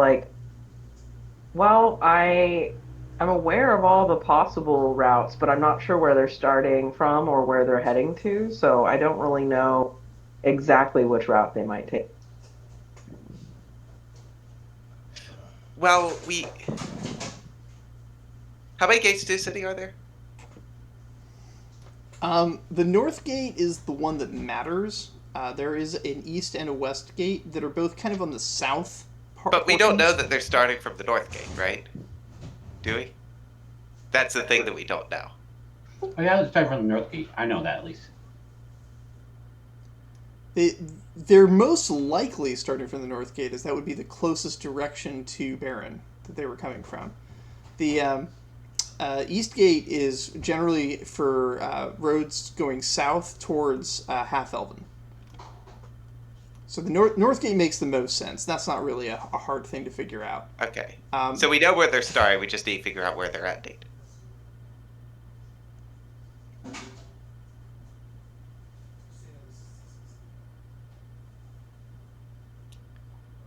So what I have seen is something that would look sort of like warehousey types, like not. Well, I was there, because we know that they're not going straight to the ship. We've been in Celebre long enough to know that there's going to be there's going to be somebody's going to kick up a fuss and something's going to have to get sorted out. They're not going to sail away immediately. Yeah, that's true. That's pretty standard for Celebre. So they have to store it someplace. They'll have to store it in a warehouse. Of course, the city is full of those. This is a commerce city, so there's warehouses everywhere. But have I seen a particular collection of them on my rooftop adventures? Or maybe a few of those that we could then go investigate? Yeah, so there's warehouses near the cold spot. There's warehouses over near where the old train tracks were before that was damaged, but the warehouses are still there. Those are mostly empty as well. There's warehouses near the docks. There's warehouses near all of the gates. About the only place where there aren't warehouses is the area around the palace and the area around the... no, actually, that's it. Yeah, the barracks has warehouses for combat materials, and the university has warehouses for all kinds of reagents and stuff, and books, and blank books and bindings. There's warehouses everywhere. And because there's a war going on, there's a lot of them that are empty. So you have, from your rooftop adventures, about 90 possible candidates. Which ones had particular commotion outside of them? There was some commotion over by the north gate. Yeah, you didn't see what the end result of that is yet, unless you want to go back up there. I think we're planning to go up to the north gate to try to see if we can find out more Yeah, information. if they're coming in from the north gate, we know that's there. We could go up there and try and spot, like, warehouses that have people outside them, because... Could do. You could also People try are and figure going- out where they're going to be leaving from. So, like, that would be helpful to know. Are they going out through one of the other gates, like towards Half-Elven, or are they going to go get on a boat? Was that not public knowledge? No. I thought that was public knowledge. Okay. Not yet, it's not. Oh, yeah. There I are guess certainly there are people who know, but I guess I was yeah. just under the impression it was public knowledge because it was just public knowledge to Avatala. Evatala had special knowledge because Yeah. she was doing a lot of investigation and talking to fishing guild Well, people. also, Avatala was literally, technically, like, involved. Like, Yeah. she's part of, like, not the fishing guild, but, like, the guild, the lures guild, basically. Well, and her family was directly involved in the contracts for the loading. Right. Well, in that case, I think that might be more interesting. Figure out where they're ending up also could be interesting. Well, I know we mentioned we know where they're going to be coming through. Like, I wonder if we really do need to know where they're ending up. Why, if we could just post up where we know they're going to be coming through, that we'll definitely catch them on their way in. Yeah. Definitely the best spot currently is going to the north gate and finding out exactly what's going on there. Could also eavesdrop on them if we figure out where they are. And just learn that from there. Nobody looks up. Bax and Chrysler, were you guys heading to meet up with your Thieves Guild crew? Sure, because I think what Crystal Star noticed the Thieves Guild's sign, the thief sign on one of the cards or something. Okay, so as Yeah. they head north, you guys head south, and you guys meet up in the middle. You guys can share information. Meanwhile, Reggie, you have headed to where exactly? I'm heading over to the into the mercenary quarter, and I'm gonna hit up the major kind of like recruiting bar. I'm not sure what it's called, but there's some sort of main moot bar. It's probably, we'll say it's called the Moot. So I head over to the Moot and strike up a conversation with the bartender. I am extremely young for being in here. Yeah. You almost certainly cannot be served alcohol. Or at least it's not a good idea. But, okay, I mean, you come in. If you're a customer, you're a customer. So, yeah, bartender's lowers his eyebrows a little bit, but says, "How can I help the young master?" I just kind of I say, I'm here to speak to some mercenaries. I pull a sheaf of paper out and I just start reading off mercenary companies. Bartender kind of steps back. Says, "All right, that'll take care of itself," and he goes on serving drinks. Meanwhile, mercenaries all around the bar turn as they hear the names of their companies being called out, like you're doing a roll call. And pretty soon, all eyes are on you. I say, "Hello, friends. I want to thank you all for your service to the city. You are the strength that keeps Celebre free and functional." Definitely make a little roll for that. That's a great little speech, and you might be getting some advantages here from that. What am I roll? Empathy. Empathy and Cunning. maybe persuasion, maybe propriety, maybe performance. But I think this is more persuasive. I'll do persuasion. I'm happy with that.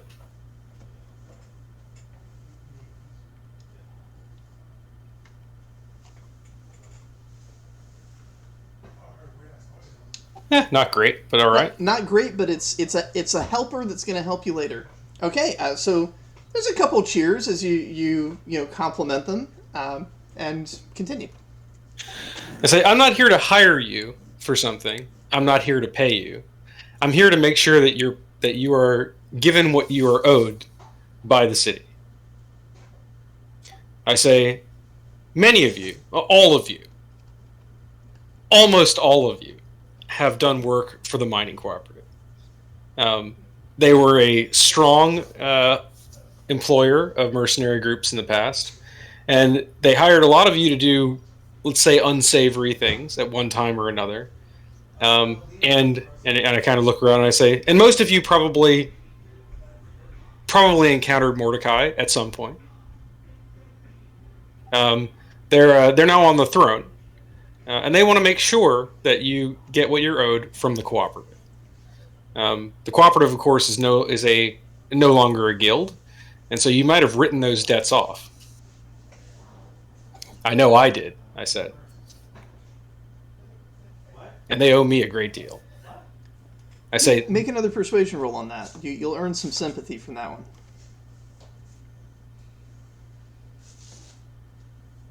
Okay. I say, that said, you've probably written these debts off because it's a defunct guild that's been taken over or basically removed by the city. And their guild hall and all of their assets within the city have already been fought over by the dogs of the other guilds. They're currently fighting over the scraps that was left behind. And they'll continue to fight over those scraps, and you guys really have no claim to those. You're not going to get a penny from what's left. That's city business, and you guys are just mercenaries. But I've just heard tell that what's left of the mining cooperative is attempting to take a significant strong box of wealth, move it through the city. I don't even know what possessed them to try this. Move it through the city, and since they're no longer welcome here, move it along to Coralon. As far as I can tell, that money belongs to you guys, and I would see that you have it. So if you're interested, I have some information for you, and I have some associates that are collecting a little bit more information. Just drop me a line, and I give him. Just drop me a line at the. What is the name of our project? The Little Oak Brine Restoration Society. Drop me a line at the Little Oak Brine Restoration Society, the premier place for mercenary equipment, and we'll make sure that you get what you're owed. Like I said, not here to hire you, not here to pay you, just here to give you some free information, and wish you all the best. The Little Oak Brine, by the way, is 88% done. It only needs 12 more successes, 10 of which will be automatic next session. So, yeah, just a little nugget there.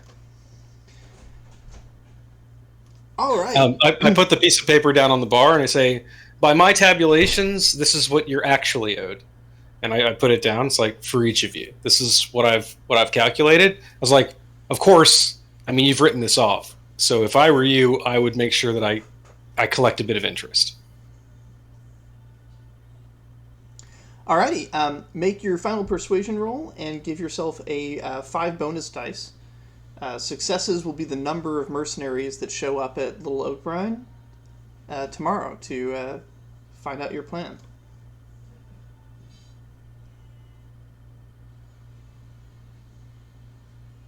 Seven successes, awesome. Fucking Reggie.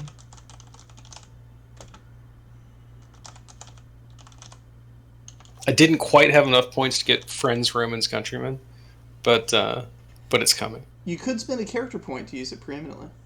Nah, it's okay. It's alright. I've already spent the character points to beef up some of my stats anyway, so.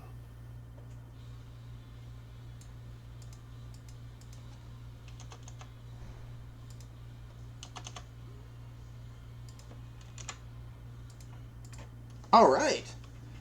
Back to the group on the streets, which is literally everyone else. What are you guys doing?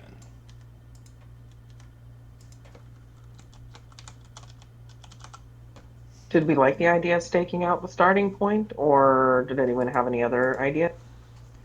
Okay, Bax and Quosazar can tell you which warehouse they're in now, because they have that information. Oh, wait, they've already arrived and they're at the warehouse. Yeah. We met halfway in between, and we can tell you where the start is.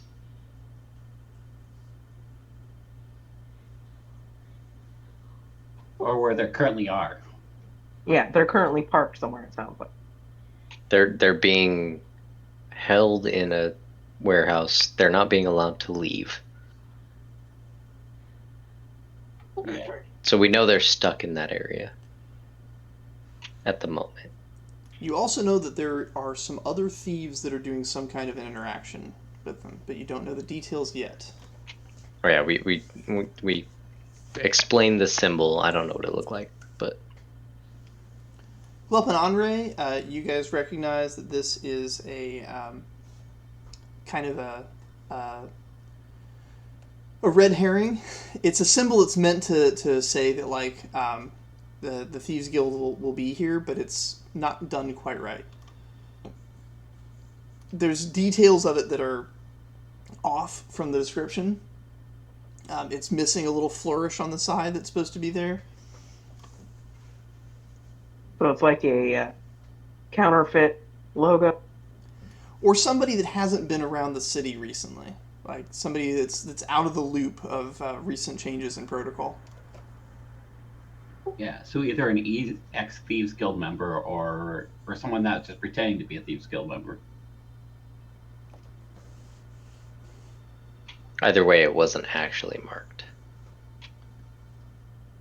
Which is good, because if I can get more information on what exactly the contents are, I can be able to get us to be part of the first grabs of the loot that gets taken from it.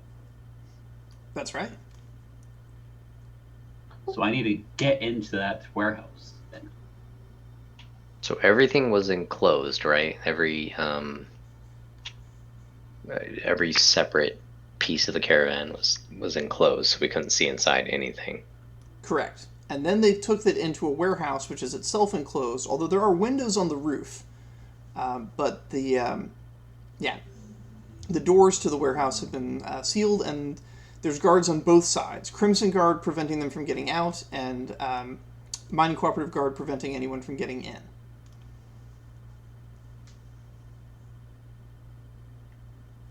So that being said, we have obviously we have people that can take the high point, but we can only distract one side, really. Our side. Not sure how much benefit that distraction helps. Do we need some more additional help, do you think?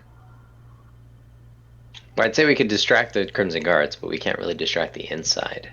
Unless that distraction extends to the inside. And that would give you ample time to get up top. And we have 2 people very equipped to get to the top, right? Yes. People. Does that work? Knowing what which warehouse it is, you guys could do some recon from the rooftops.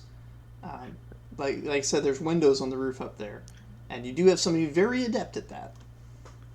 Additionally, it might be helpful for you to know, by doing some research at the docks, where it's going to be going.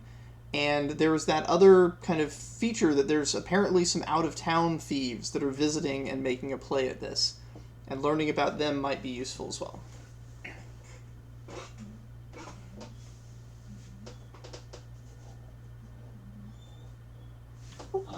I've already used this once before. I would like to spend a second character point for Infamous.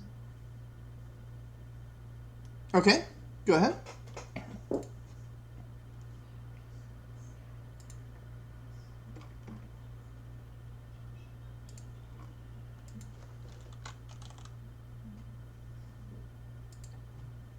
Pulling it up here. Alright, so you can pay 1 crime and narrate how you are calling in a favor or connecting with one of your underworld contacts to automatically succeed at an attempt of... Oh yeah, okay. So when attempting to hire a professional service. Yeah, okay. What service are you attempting to hire? So we have 2 options right now. We have the group that we have to find out. We want to find out who these other out-of-towner thieves guild thieves are. Also, we need to find a way of getting someone in, so distracting so we can go inside. I'm gonna hire. I guess I want to hire someone to find out who these other thieves are. Okay. Yeah, they're probably someone from the Fox Guild or something that already knows that I have good acquaintance with.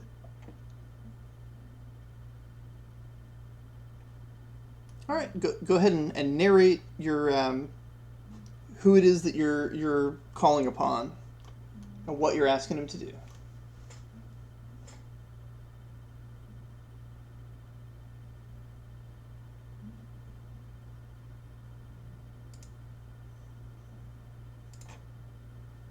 Since we weren't that far away from the Thieves Guild, I'm gonna head back and be go slick back to counted areas and show them the symbol and stuff.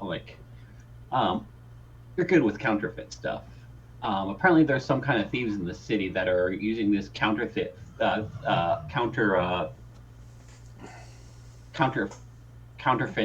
symbol, and one of those is one of the crate things for the Minecraft rows. I want to see if there's anyone has seen eyes on thieves that might have potentially had this mark or have been recently in town that do not actually part of the guild. And this is someone at the Fox Guild you're telling about? Yeah, because they would. Yeah. He looks at the mark and says, oh, "That's not a counterfeit mark. That's just the dwarven way of doing it. That's how they do it in Thordil."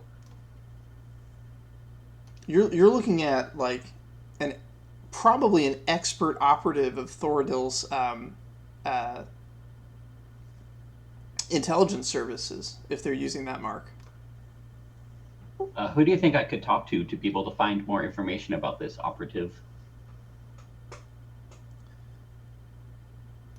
So they confer a little bit and they come back and say, if it's who we think it is, they're probably out in the market shopping for a disguise right now. Thanks. You're awesome as ever. He says, yeah, if it turns out it's who you say it is, that might be enough to earn you your dibs on the treasure just by itself. Do you know what their name is? Of who you think it might be? I think it's Barnabas. Is there any description of what Barnabas looks like? No. And that's part of what makes Barnabas so challenging. Barnabas can be anyone. I might be Barnabas right now. That would make things a lot easier. Then I could just... So. I'm joking, of course. I'm not Barnabas. But seriously, Barnabas is a master of disguise.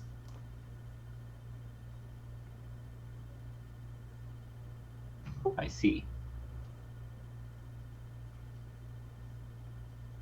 So it might be in the... Tell you what, you find... I'm going to come out with you. You do some searches. You're looking for a dwarf, probably of high stature in terms of monetary wealth, who will be shopping for materials to make a disguise. If you can help me zero in on Barnabas, there is a conversation I need to have with him. Okay, I have definitely the tools for this. All right, let's go do it. All right.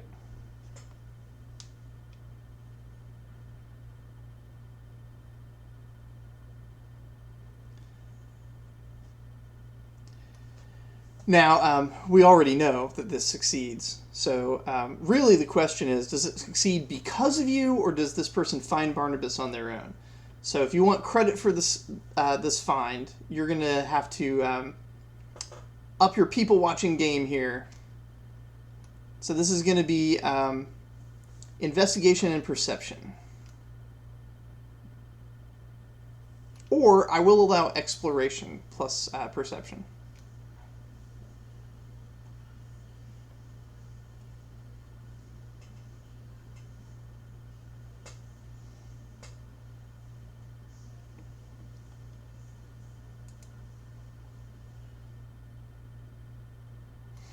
Meanwhile, for everyone else, while Glup is securing your guys' rights with the Thieves Guild to execute a heist, what would you like to be doing? Well, I guess we don't need the contents anymore. That was a big thing, right? Apparently To not. us. Apparently, by identifying Barnabas, Glup is going to get you guys exactly what you need. So now the question is, can you pull off the heist? It still might be helpful to know what you're trying to rob. I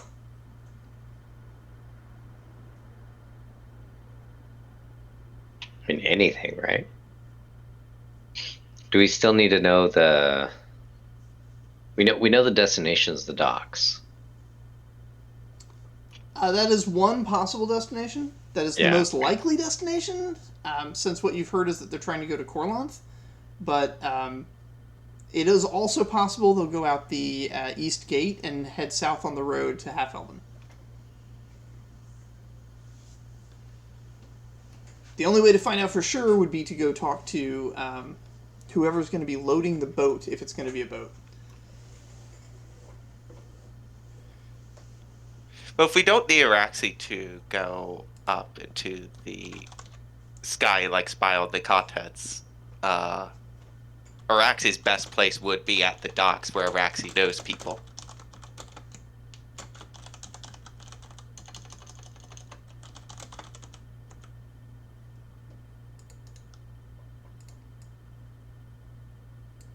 I think Araxi's the only one here who goes to the fishing guild route to regularly, right? Of this group, I think so, yeah. Yeah.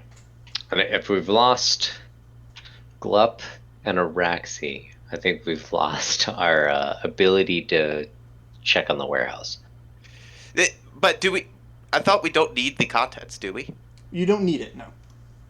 We don't need it, so I'm just like putting the final pin in the nail in the coffin. It probably still would be helpful.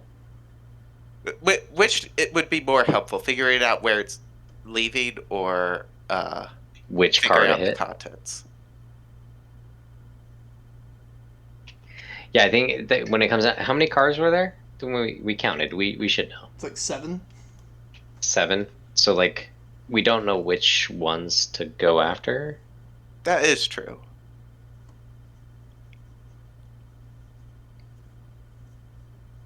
But also knowing where they're going is important. And at this point, I believe Reggie would be able to catch up with you.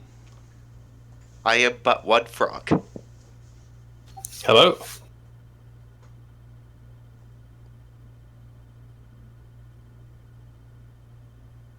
So I found us. I hired us some mercenaries. We have, as far as I can tell, most of the mercenary guilds in Celebre that will also be vying for this, whatever this is that we're looking for. That should be a suitable distraction, and I think it's worth the cost. They'll, of course, try and take their cut.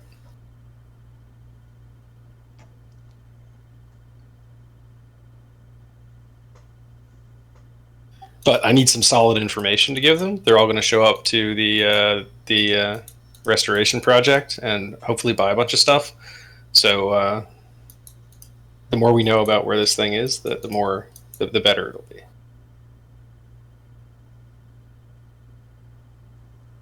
At this point, you spot Pavel running down the street. Not towards you guys, just going kind of past you, carrying a bunch of stuff. I'm sorry, not... oh, man. Why did I blank on his name?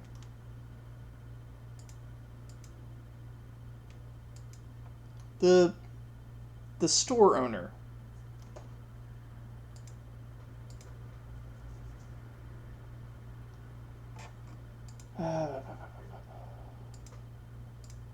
Which store owner?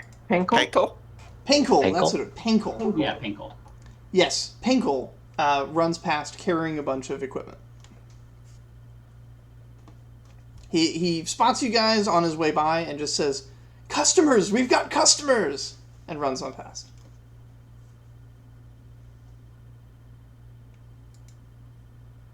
Araxi gives a cheer. See, this reminds me of something I learned about the gold rush, where you had prospectors and miners and all kinds of people coming out. People that made off like bandits were the merchants. Where is all these prospectors going to spend their money? All their gold.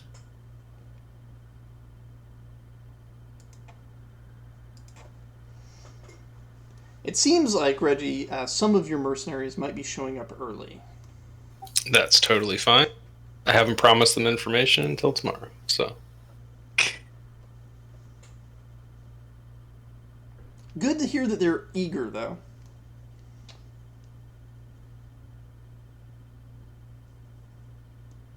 And they must be eager if they're going to a not yet finished bar. It's like some of the walls are still being erected while they're drinking.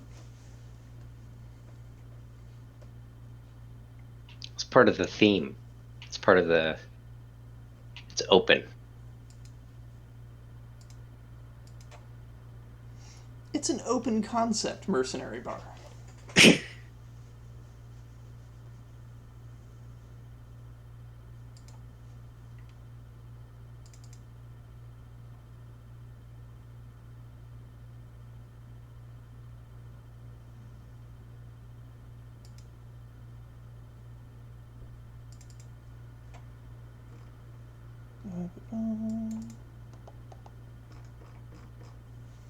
All right. Well, Glup has come back. Glup, you've hooked up the guy, and he basically lays out. He says, "All right, we don't really know what's up for grabs yet, but you're going to get first dibs on it. And I'm gonna kind of take a wild guess and guess that you want coin. Is that a fair guess? You're not going to try and take dibs on, like, magic items or raw materials? There's magic items? Shrug says, I don't know. We haven't gotten a report back yet.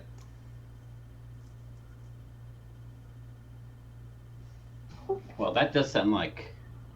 That might sound more beneficial. Maybe perhaps if we find out more information, like you said we're on the dibs, but maybe we'll get better dibs if we get information on what exactly might be there. He says, all right, well, here's my plan then. I'm going to go confer with the Crimson Guard and then launch a raid tonight. Just intel gathering. We won't take anything, but we're going to make them think we're there to take things and try and get as much info about the internal contents of the carts as possible. Once we have that, then we'll spend tomorrow making legal filings and see if we can get a claim on as much of it as possible. And we'll give you first dibs on robbing coin from them. Does that sound good? Yeah. I was hoping for some magic items, but I guess that's gonna do for now. Says, yeah, I don't want to promise that to you for one specific reason. I don't know if it's true. And if it turns out it's not true, then you've got first dibs on nothing, which wouldn't be fair to you. So I think the fairest thing is to give you first dibs on coins. You can always buy some stuff with it, right? It's liquid currency. It's great. If anyone else gets magic items, we could always do trades. Yeah, give them the right offer, right? So now you're thinking like a thief. All right. I'll let you know how the raid goes and see you in the morning. All right. So yeah, I'll go back to the group and tell them about that. I got dibs on the coins right now. What else do we want to do? Araxi spits on the ground in disgust. Well, Raxi's going to the docks, right? Am I? I don't know if we made that Oh, decision yet. okay, yeah. Go ahead and decide what you want to do. I'm not sure. Did we want me to still go on the roof and look through like just observe through the ceilings, or do you want me to use connections at the dock? Yeah, so now we Which- know they're going to try to do basically what we were going to do tonight. So is it more beneficial to us to do that before they do? Or to get different information? If we do that before they do, we might be able to renegotiate the deal to be more beneficial to us. Indeed. Yeah, it's a Thieves Guild conversation at this point.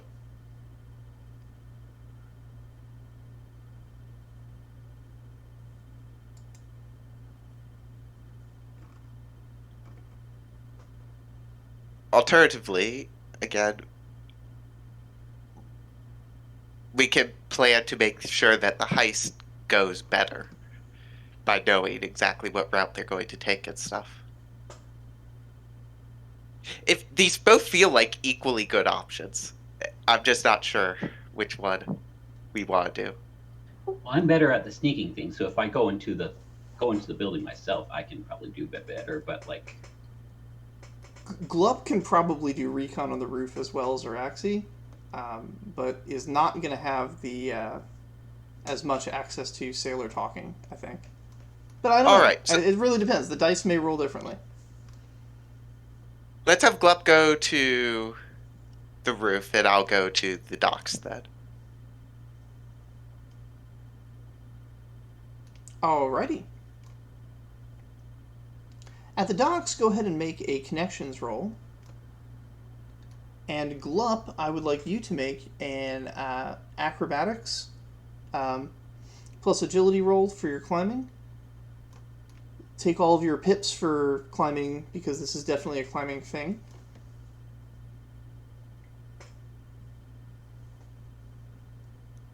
I know Lorpin is somewhat occupied, but can I still use him as for something like he's introduced me to people? Yes. I don't know how that would work mechanically. Like, do I just use my outfit or do I? You're using your outfit, and people will recognize it because Lorpin has been working with the Fishing Guild since he came to Sleeper. For almost, 2 weeks now? Week and a half?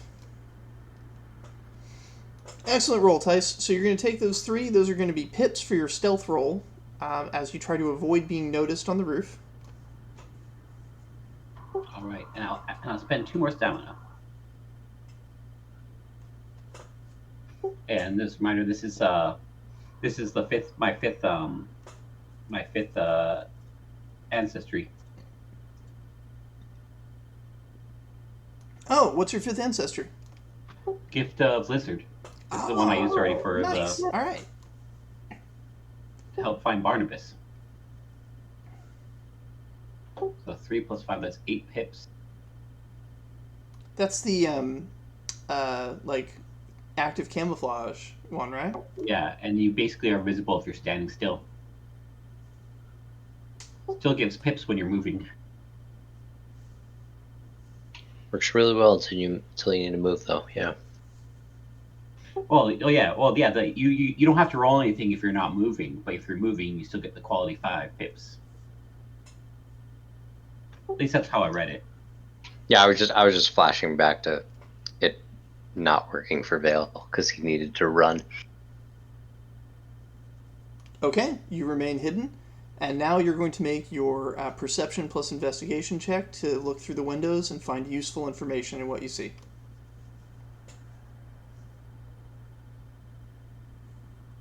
So you're there, step 1. You're unnoticed, step 2. Now finding useful information, step 3. Is the window unlocked? It is. Do you want to go through it? Yes. Do you have the you've got the crazy stick to the ceiling climbing stuff, right? Yes. Yeah, I think all Anu have climbing as Is it like gift of the leaf or something? I think it's I think it's one of them. Gift of Leaf is the Yeah. one that you're thinking of. So you climb in, and with your active camo up, you're stealthed on the roof, on the underside of the ceiling, really. Yeah. Make your perception plus investigation roll, and we'll see what you can see. Meanwhile, Araxi, you're recognized around those parts, and you hear about the rivalry going on with the.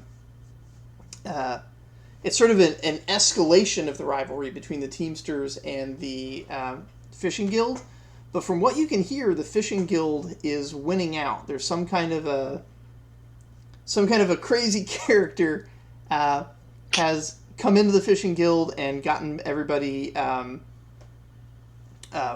worked up, and looks like they're winning the contract. And so you are able to identify which group the guild has selected to load these boats that this supposed pirate captain lady has just purchased. And it's starting to dawn on you how much money might be at stake, that one of the people involved in this whole affair just bought 3 boats. Just walked into the harbor and was like, here's money, I'm buying these 3 boats. Please load up all this stuff.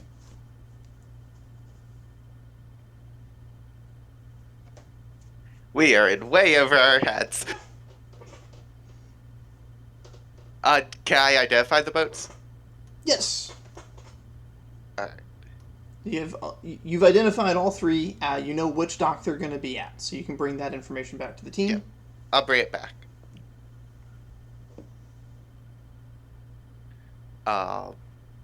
And I assume that this means I can replot the route as I go back. Yes. So while I go back, can I identify like the specific spots that I found earlier and like mark them on like a little like map sort of thing? Yeah. So you could take the map that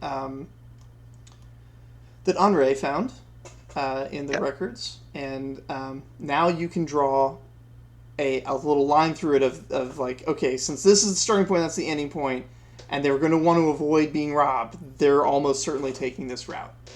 And then there's like this spot that we could hide up here, there's this spot that we can hide up here, there's this spot that we can hide up here, they're all like 40 feet in the air.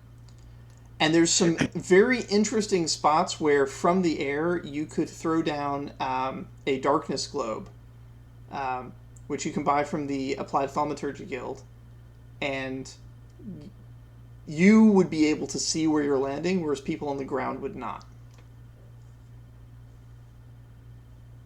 Ooh.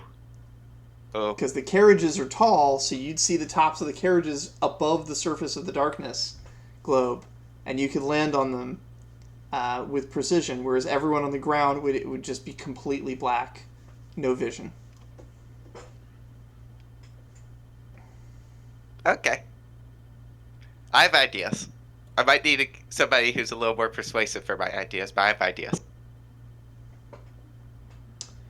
Tice, it is possible, but you're going to start having to make some much harder stealth rolls if you're going to go down where there are people actively looking.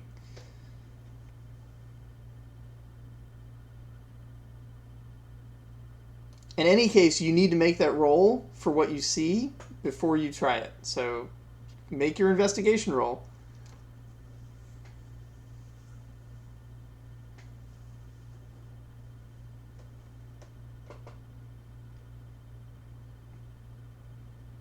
Okay, so only one success.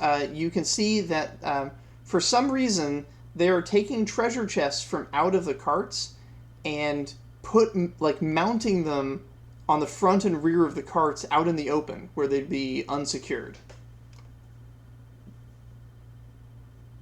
You're not sure why they would do that. It seems kind of silly, so it's probably like a decoy of some kind. But yeah, now that you've seen that, you can go down if you want to try and investigate further. Just remember, if you get caught, it could be bad. Yeah. So if you're going to drop down onto ground level to get a closer look, I'm going to need you to make another stealth check.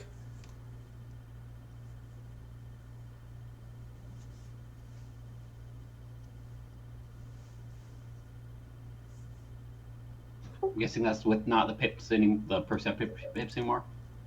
Nope. Let's see here. I'm trying to think of also. Yeah. You still have, your pips from your active camouflage, but you no longer have your climbing pips, as your climbing section of this is done. Oh. Oof. So you get to make your investigation check. This is the last one because someone spotted you, and you're going to need to get out before crossbow bolts go into your froggy body. Unless you want to stay and engage in combat with full-grown and armed adults. That's not. Yeah. So I was almost wanting to get my last. I have one more character point, and I was thinking of. Helping get me an extraction team, or a distraction team / extraction team to help me get out. To get that last point of infamous. I'll try perception check first. Yep.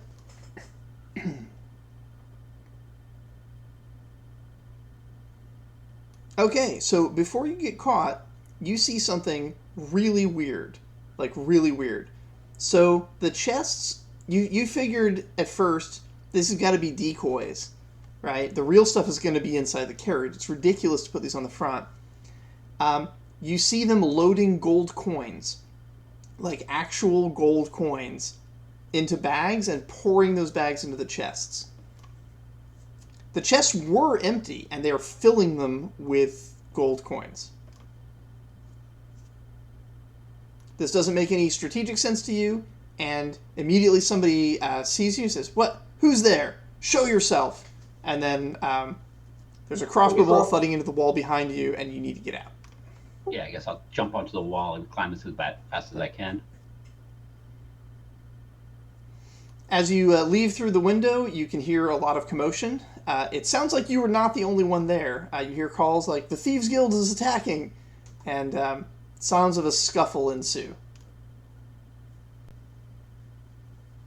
Can I stop for a second, at the window to see if, because clearly they're being distracted now.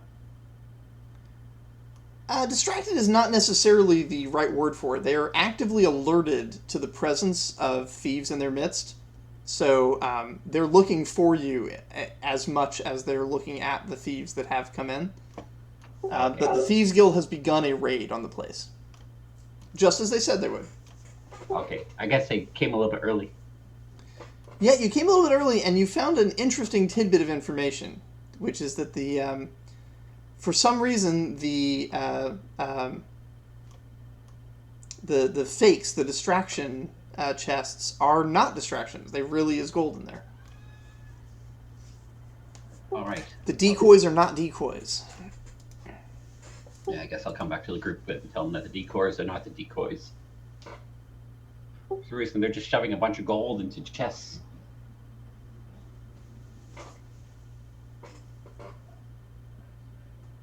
Also, the thieves are raiding right now. And so as you guys go back to the orphanage, you have a lot of useful information to formulate tomorrow's plan. From what you understand, tomorrow is mostly going to be a bunch of action at the courthouse as they try to argue that they are allowed to finish their journey through the city to the docks that you now know exactly which dock they're going to use. Yep. Good job, everybody. Any final discussions for the evening before we shut down?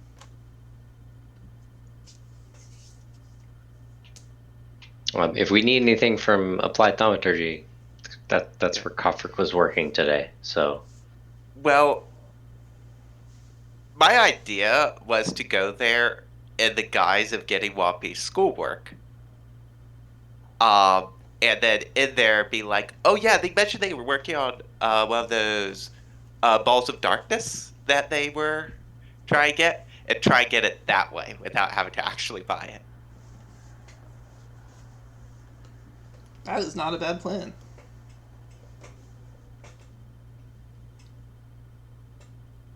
With some coordination, Kofric could actually be in on that. But you'll have to discuss that, tomorrow. Then, Or we can always have a heist within a heist. little pre-heist. I mean, the actual heist that you guys are kind of skimming off of right now involved multiple deceptions and trickeries getting ready for it. And some glorious pirate captain. If I recall correctly, Barnabas was shopping for materials at that point in time to make a disguise to become an ambassador to Corlanth. Or an ambassador from Corlanth, I'm sorry. All kinds of stuff was going on.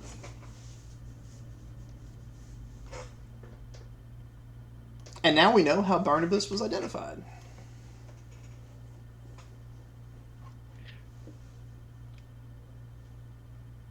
All because Chris's character put a shoddy Thieves Guild mark on without knowing the newer information because he'd been away for so long, mostly in prison.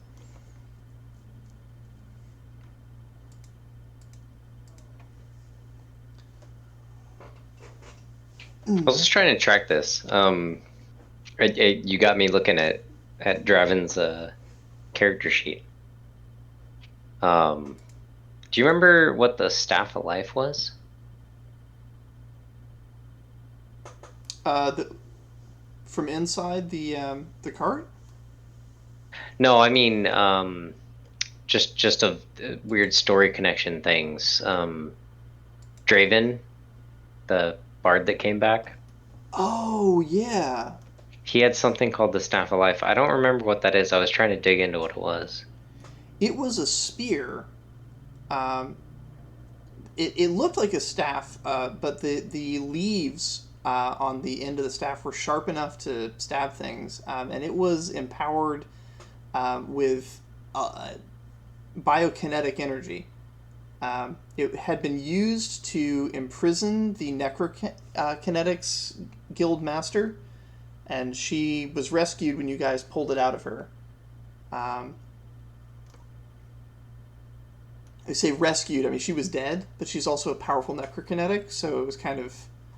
You released her spirit. Lord Hypo of that province was hunting you guys for it, but also was possessed by a demon, so that all kind of went sideways.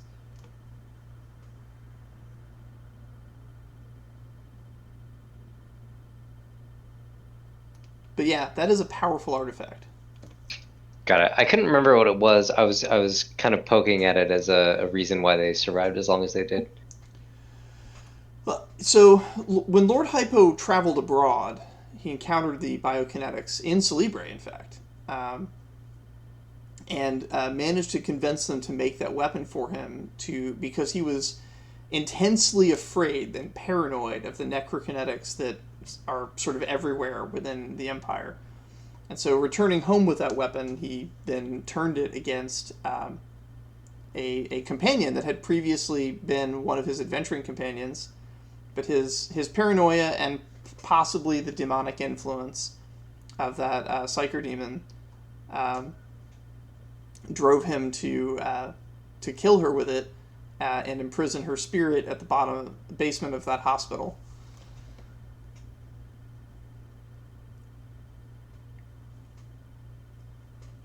Got it. Yeah, I'm remembering all that now.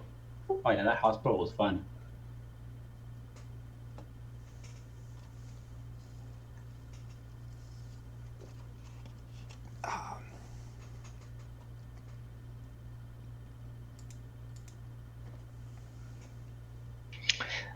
Do we have any concept of underwater vessels? Maybe not submarine class, but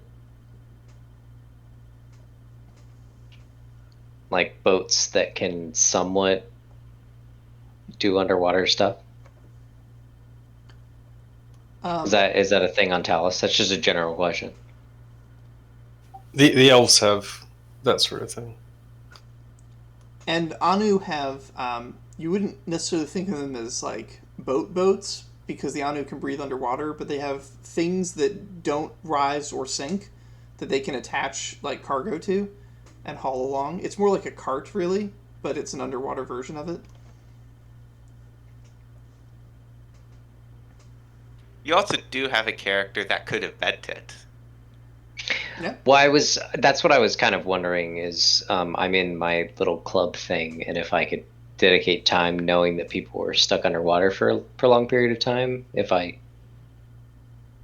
was even feasible. But if it's not in this universe, then like that's just too much. Well, the elves have it, as Ed said, and yeah.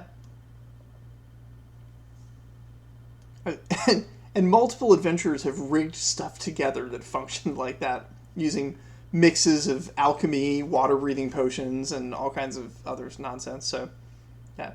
Yeah, we've definitely done like water breathing and different stuff, but I don't know that we ever did anything with a vessel, like an actual ship. Well, the tax evasion heist, you guys ended up using using one of those. So you got some help from some Anu to get into it, and then you hijacked that one that the Elven group called the Watchers was using.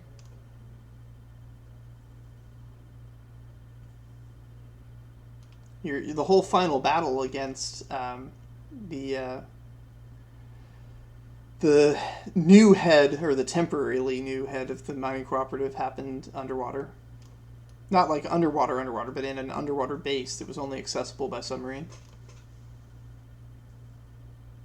So yeah, if you would like your character to invent a submarine, that is fine. I don't think that's outside of what is working in this setting. Gotcha. I think it just aligned with things, and it would be a fun thing for the secret boatyard to be working on. Yeah. And there's incentive because people were stricken underwater. Well, people down there did exactly need a boat, but They don't need a boat, but like interacting with them would take a boat unless you are able to. Yeah, that's true. Like if you wanted to just build something Also, to go visit it's them. it's in Mina's character to like I was underwater and almost stuck at a point, and it would be very nice if I could do that without the threat of dying. Yeah, And it would like summize her character arc a little bit, really, like not summize it, but like a progression toward. Yeah, another cool way would be I can't remember what the augmentation guild would be for in the school, but we could potentially make an item that like make Gale breathe, like a rebreather. Yeah, the complications for underwater travel are interesting in a fantasy realm because while they probably don't have like CO2 scrubbers to keep the air fresh, they do have portals to the elemental plane of air, right? So different solutions may arise to similar problems that both worlds face for underwater travel. I'm reminded of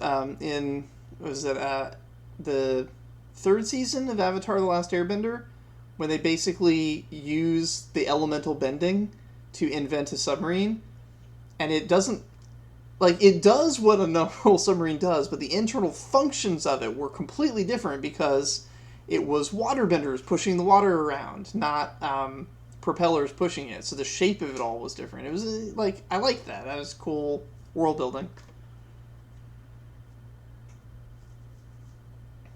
Yeah, that's kind of where I was initially going with it, is if we had anything.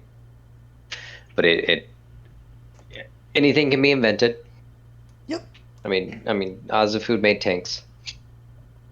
Tanks with shields on them, and it's all magic, or there's a portion of it's magic anyway.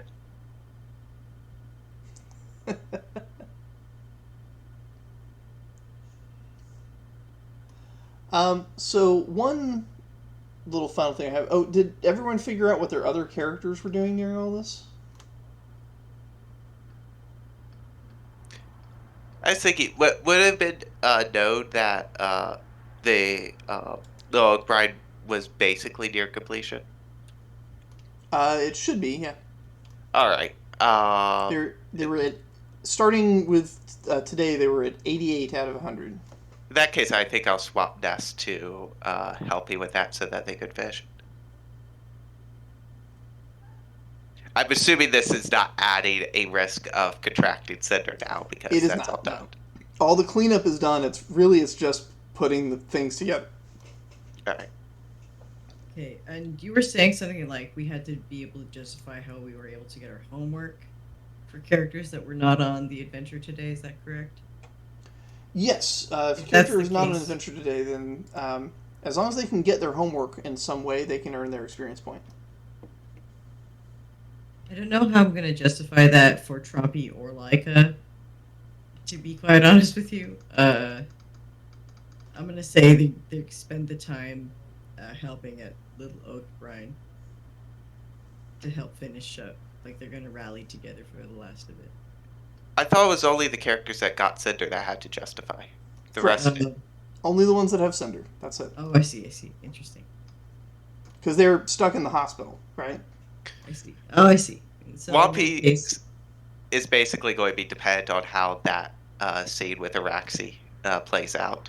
I misunderstood then. In that case, Trumpy and Leica are just, I guess at school or something today. Wampy has another thing going on. So I would Trumpy? like Wampy to make another sort of meditative attempt at figuring out what was going on with the burning. What would you want me to roll for that? What would you like to justify as the method that you're going to be contemplating it?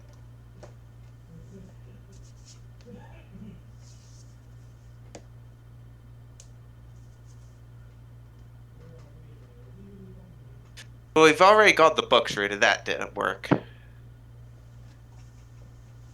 I don't have so magic yet.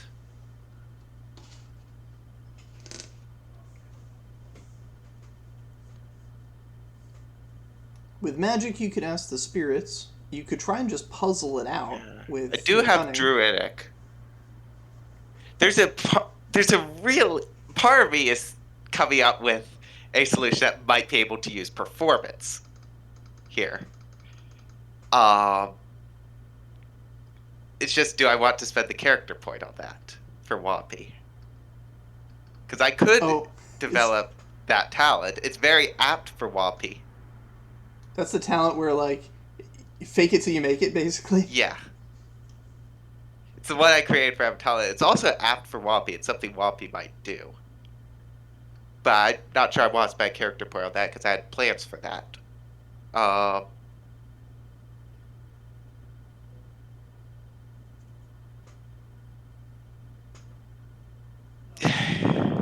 You could also try a social technique by asking someone with more knowledge than yourself and trying to get information that way.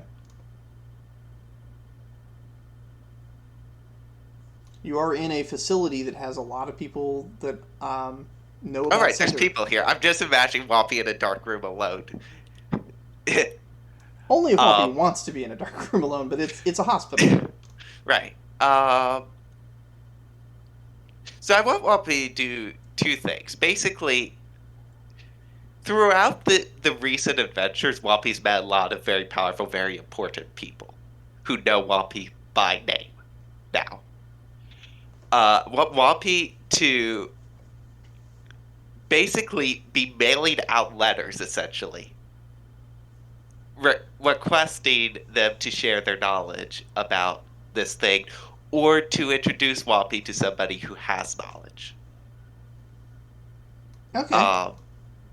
And basically, that's what Wampy is going to be doing. Is going to be saying there, they might question like the people around them, but like maybe they're doctors. You know, I assume that somebody there's like a doctor type who's an expert on Cinder and the stuff. So they'll ask them, but they'll also be saying out like to that lich that we met, to the druid on the moon, and basically just sending out letters. Because Okay, frankly, yeah. they're bored out of their mind, and this is something to do. That is technically two very different things. I don't know how you want me to handle that. For the letters, that's it's mostly persuasion, although you could argue artistry. But I think persuasion makes more sense. Yeah. All right. We'll just. Do you need a roll to see if the letters light on fire? I'm in the cold spot. He's in the cold spot. Fires cannot be lit.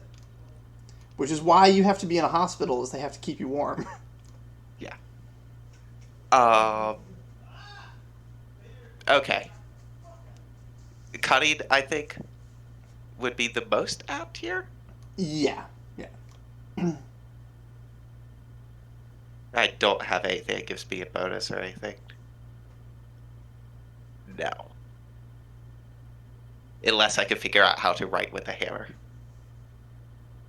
Ooh. Okay. You actually get a reply back before the end of the day, even, from the druidess on the moon, and she writes back and says, "It sounds like the fire you describe is not the cinder, but is the fires of Somnus itself."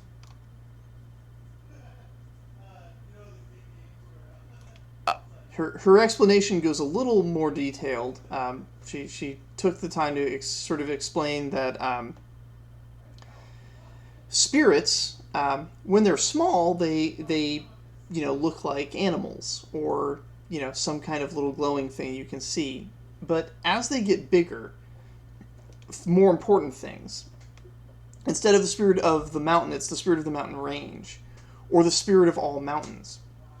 They stop having localized avatars. Their powers get so big that they are the thing. The spirit of the mountains is every mountain. It doesn't need to have a little goat represent it. It's the mountains. It's all of them. And when you get to something as big as a moon, it extends well beyond itself. The spirit of the moon is the region of the sky the moon is in. And for a moon to have fallen to Earth, that spirit exists as a force well outside of the piece of rock that is currently embedded in the desert. And that burning would extend to anything that witnessed it, not just being physically there, but to have seen it with his eyes.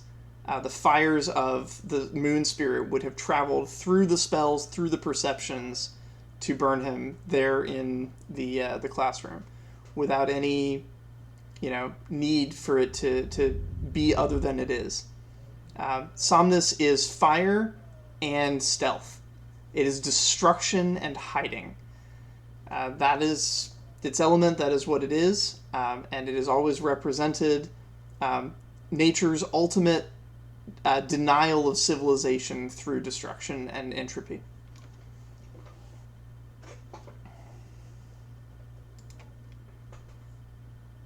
And if you can find a way to touch it without getting burned, you might be able to make contact as a druid.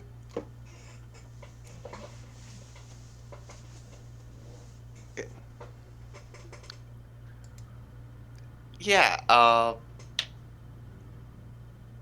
think I want Wampy to reply with fascination and just further like general questions about how the moon works and how the druids like channel it. But Wampy's next step might be to be able to touch that. Although Wampy's still not entirely sure that Wampy believes in that aspect of it, but that aspect of druidism is certainly useful to Wampy. there is a type of druid that just appeases the spirits rather than worshiping them. That's I sort of played one what of I those, actually. It think was kind of Wampy fun. is headed down that path, is the appeasement of the spirits without acknowledging their supremacy.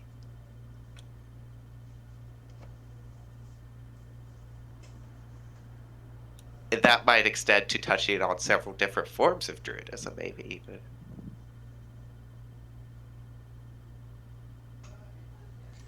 A lot of the moon druids that you've met, anyway, have chosen a specific moon to be the druid of. Like they're choosing a patron. But that's not strictly necessary for druidic magic. You can be just a druid. You don't have to be a druid of something. And Miss Mabel will happily tell you about how Pelladia began as a druid of Inui, expanded to become a druid of all 3 moons, and then ultimately became a druid of the sky in its totality, with sun, moons, and stars all answering her calls for blessings, before eventually she turned into a tree. Anyway, I think Wampy has now discovered a passion for letter writing and is now going to engage in letter writing with everybody, including Miss Mabel and Wampy's siblings. You're just going to have a letter when you come back from your school days. That's from Wampy. You're really one of those people that, like, even though, like, I'm standing right next to you, Wampy's still gonna write a letter instead of just say something. Yeah. This is mostly out of boredom, but also it's become really fun because Wampy's getting an immediate response to the questions Wampy asked. And doesn't have to travel to the moon to find them out. Somebody had to travel to the moon to get that letter there, but yeah, it didn't have to be Wampy. Alrighty, I'm going to go ahead and stop the recording, and yeah, we'll pick up next week. Indeed. Good game, everyone.